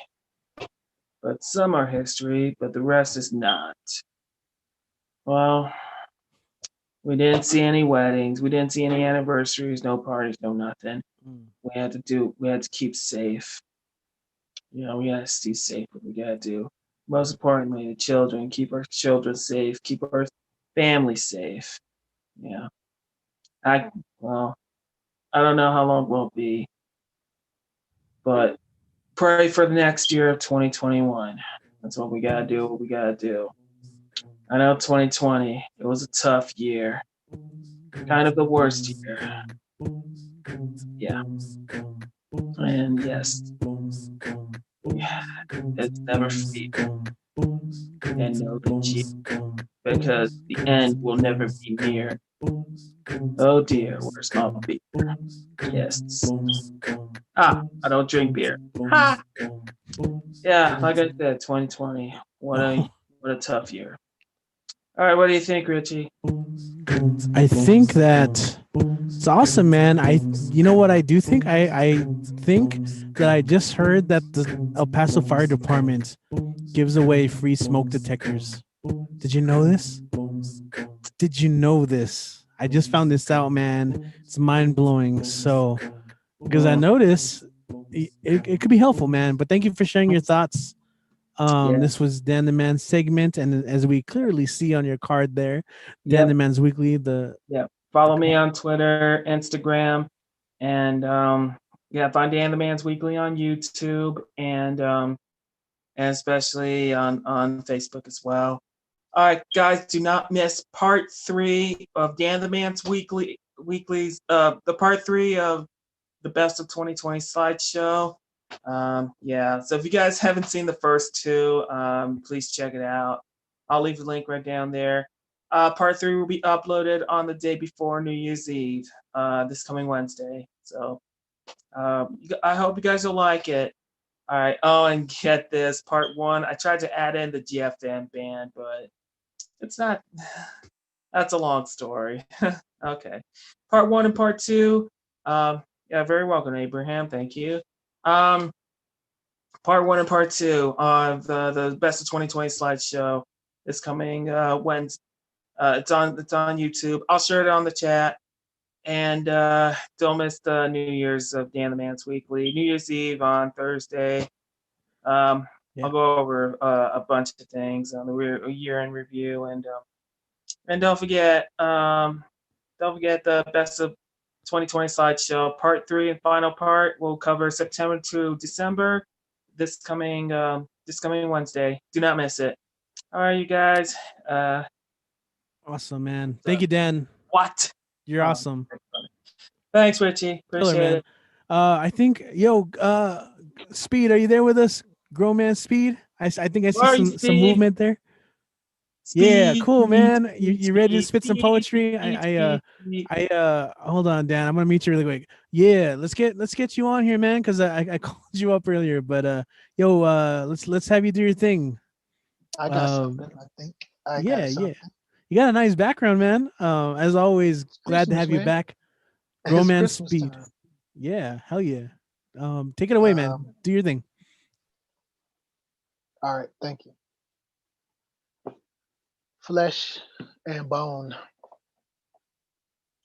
As I take a closer look, I see she. Queen being, she like royalty, wearing a crown, tight curls spiral downward, holding up the weight of her parallel worlds, a being love energy. Art by any other name definitely is she. She stronger than most I've seen with brown eyes, strong like forged steel. I look with intention closely, being mindful not to stare, as her curved lines morphed into beauty, flesh appearing smooth yet hot to the touch, as her flames exude light. She be diamond shining brightly, but not in the rough. And no matter how rough the windy road inevitably gets, it is her intense internal strength which holds all things together. She is flesh in the form of art. And yes, she be beauty, but definitely not in the dark. And as I stood hypnotized, her flames engulfed my brown eyes. And as I then realized this, she has always been art. She'll always be art first. Thank you. Yeah. Awesome, man. Yo, did you have another one, or is I'm gonna keep it short and sweet? Like, what do you? Give me 1 second. For sure. All I hear outside is some car doing donuts. I thought you were like adding like studio effects and everything, like in the poem. Like, all right, go for it. Okay. The Awakening.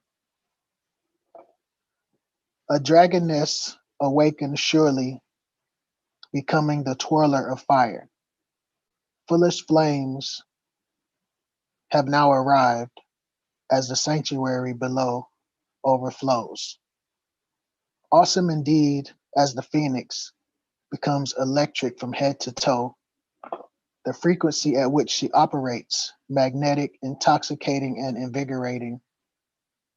Her flower blooms electric and eloquent.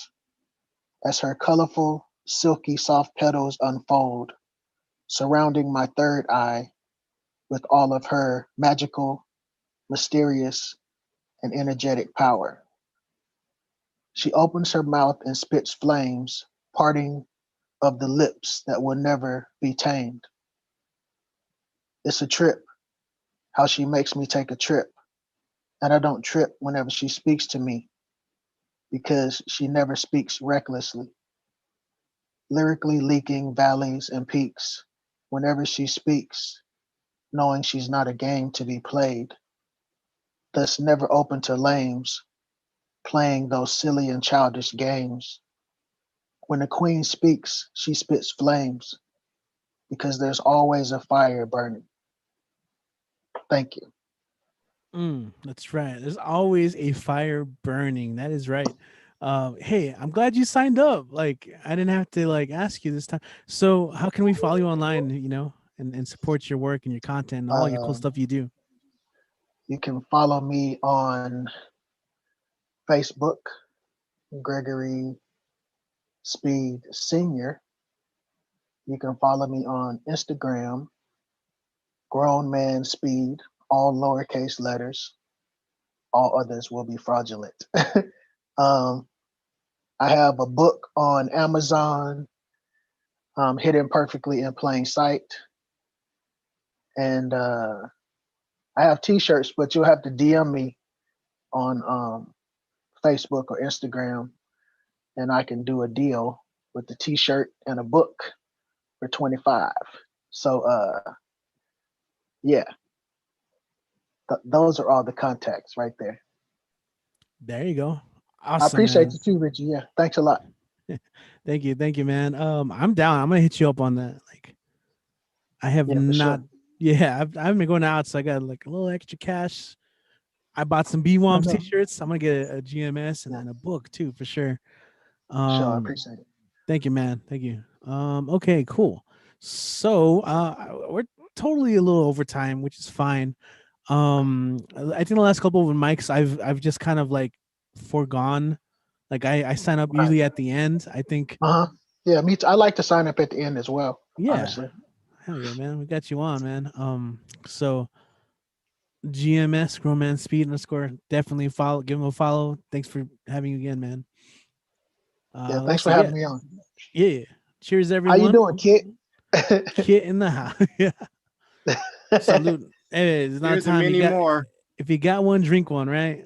Cheers. That's right. Salute, everyone. Is day somewhere. Back to the imagination, right? Right. So check it out. Last couple of shows I have not performed just because we had so many people and we're a little over time, but you know what? Screw it. I'm gonna perform a little something. I got some pieces I want to share. It's the end of the year, so I might as well, right? We'll, as soon as I'm done, I'll end the show and we'll have a little after party if you guys want to hang out for a little bit. But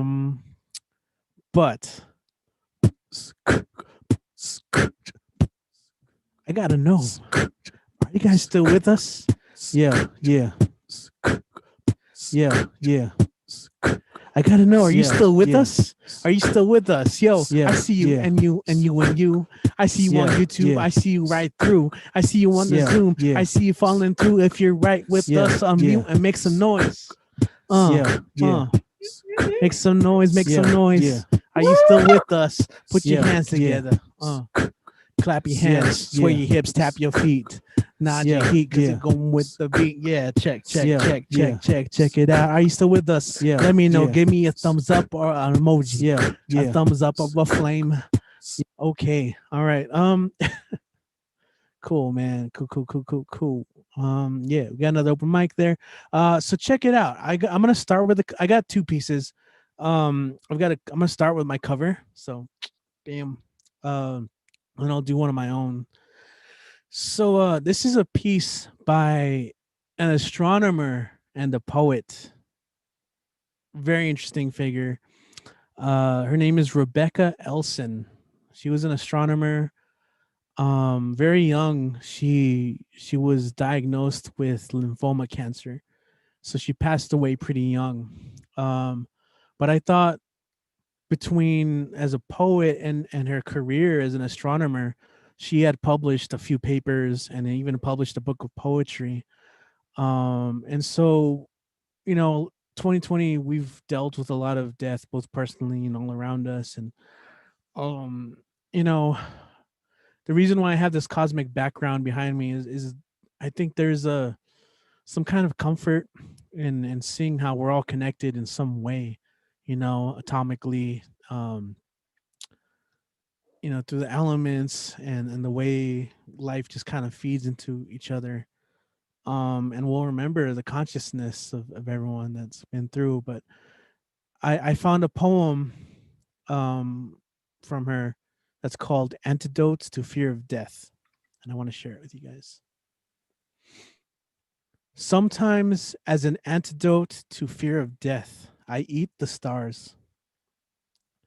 Those nights, lying on my back, I suck them from the quenching dark till they are all inside me, pepper hot and sharp.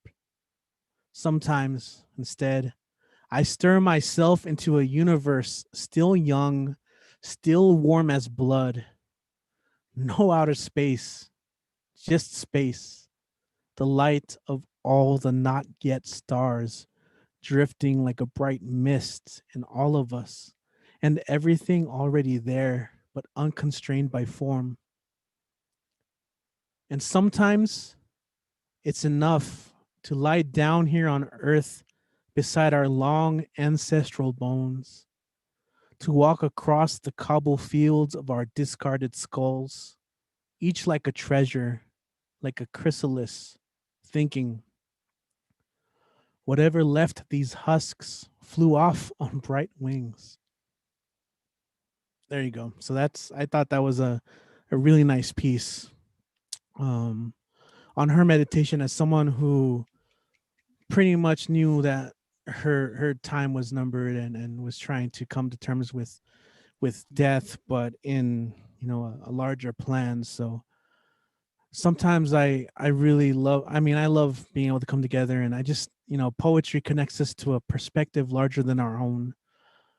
So it's amazing to hear everyone's pieces. I'm inspired by the night sky and the moon and the way it bounces off the tree branches, and I know that all comes from the sun, like the light from that. And so it's just like this big connection thing. And so this is my piece that 2020 has been a really hard year to create, and personally I haven't had a whole lot of time to do that, or I've had time, but it's been hard to. So this is one of the few pieces that I've been writing and editing and working on, and I've recorded and I edited, and I recently performed a newer version of this at the New Weekend, but I gotta share it with you guys, with home, with my friends. So this is called Ever Patient Skywatcher. Let me see. I'm gonna try something new because Zoom has updates, and apparently, I'm gonna try something. Let's see what you guys think. Hope you guys are still with me and listening and all that. We'll stick around. As soon as I'm done, we'll go ahead and end the show. And I do appreciate you guys sticking around. I'm gonna go ahead and just share some music with you guys here and some poetry. Okay. Can you hear that? Give me a little okay in the chat if you can hear that.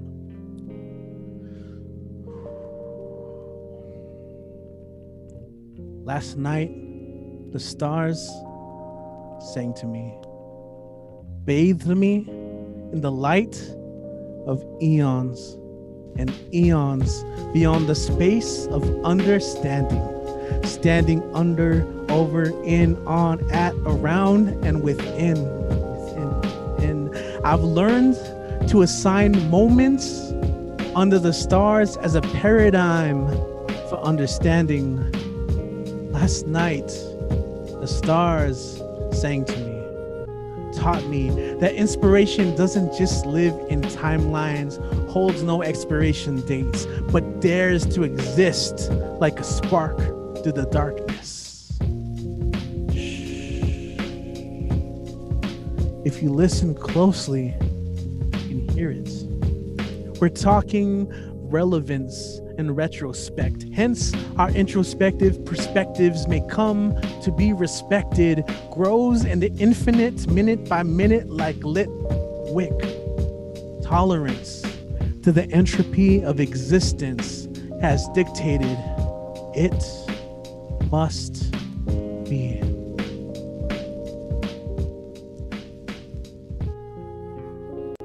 It must be. It must be. It must be. It must be. Mira, manifest this tequila into discarded coffee cups. Yes, the usefulness of a cup is in its emptiness. It's its own kind of magic. It persists It perseveres, it runs on and on and on and on into spray paint sizzle of midnight mist. Flora y fauna, aloe vera y la verdad. Moon, magnificent, mystifies, entangles my heart into her moonbeams, greets me like an old friend. You see, there's something about taking those moments to reflect, to quiet things down and listen to the slowing down of your very own breath, to place your hand on your chest, your theme music. It's that steady bass line that thumps, that's pumping life force into your very own essence, while the night breeze paints the air around you like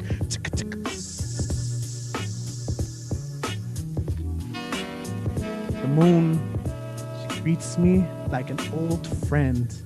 And here I am, aquí estoy, borracho y loco, finger on the pulse of a moment. The world's hurting, and I'm trying my best, and I realize that sometimes my best has to be better, as a cascade of thoughts swirling around into the abyss stretch out and pulled into the sound of be better, be better, be better, be better, be better, be better, be better, be better, be better, be better, be better, be better, be better, be better, be better, be. The thought mimics the musicality of a black hole, repeats and repeats, gains steam, grows momentum, claims more land, smokes throughout the cities in my head, synapses sparking, smoking, revealing that we still can't stop progress on a moving train of thought like tick, tick, tick, tick, tick. Bloom. All right, so that's the piece I've been working on. It's called Ever Patient Skywatcher because I freaking love just being late at night, watching the sky and thinking. Very nice, Richie. Very nice. Appreciate that. I cheated because I used some cool music as the background. But Yo, Ricky, let me tell you, bro. I didn't even write in the chat because I'm like, I'm just listening, just zoning in. Yo, I couldn't even write in the chat. Like, I can't do both. Appreciate that. So, thanks, man. I'm happy to end this. I just before we end the stream, one last time, I do want to extend my gratitude to every single person who has been part of this, who's been constructive and positive and helped help us kind of have this maelstrom of energy, of creative energy and meaning.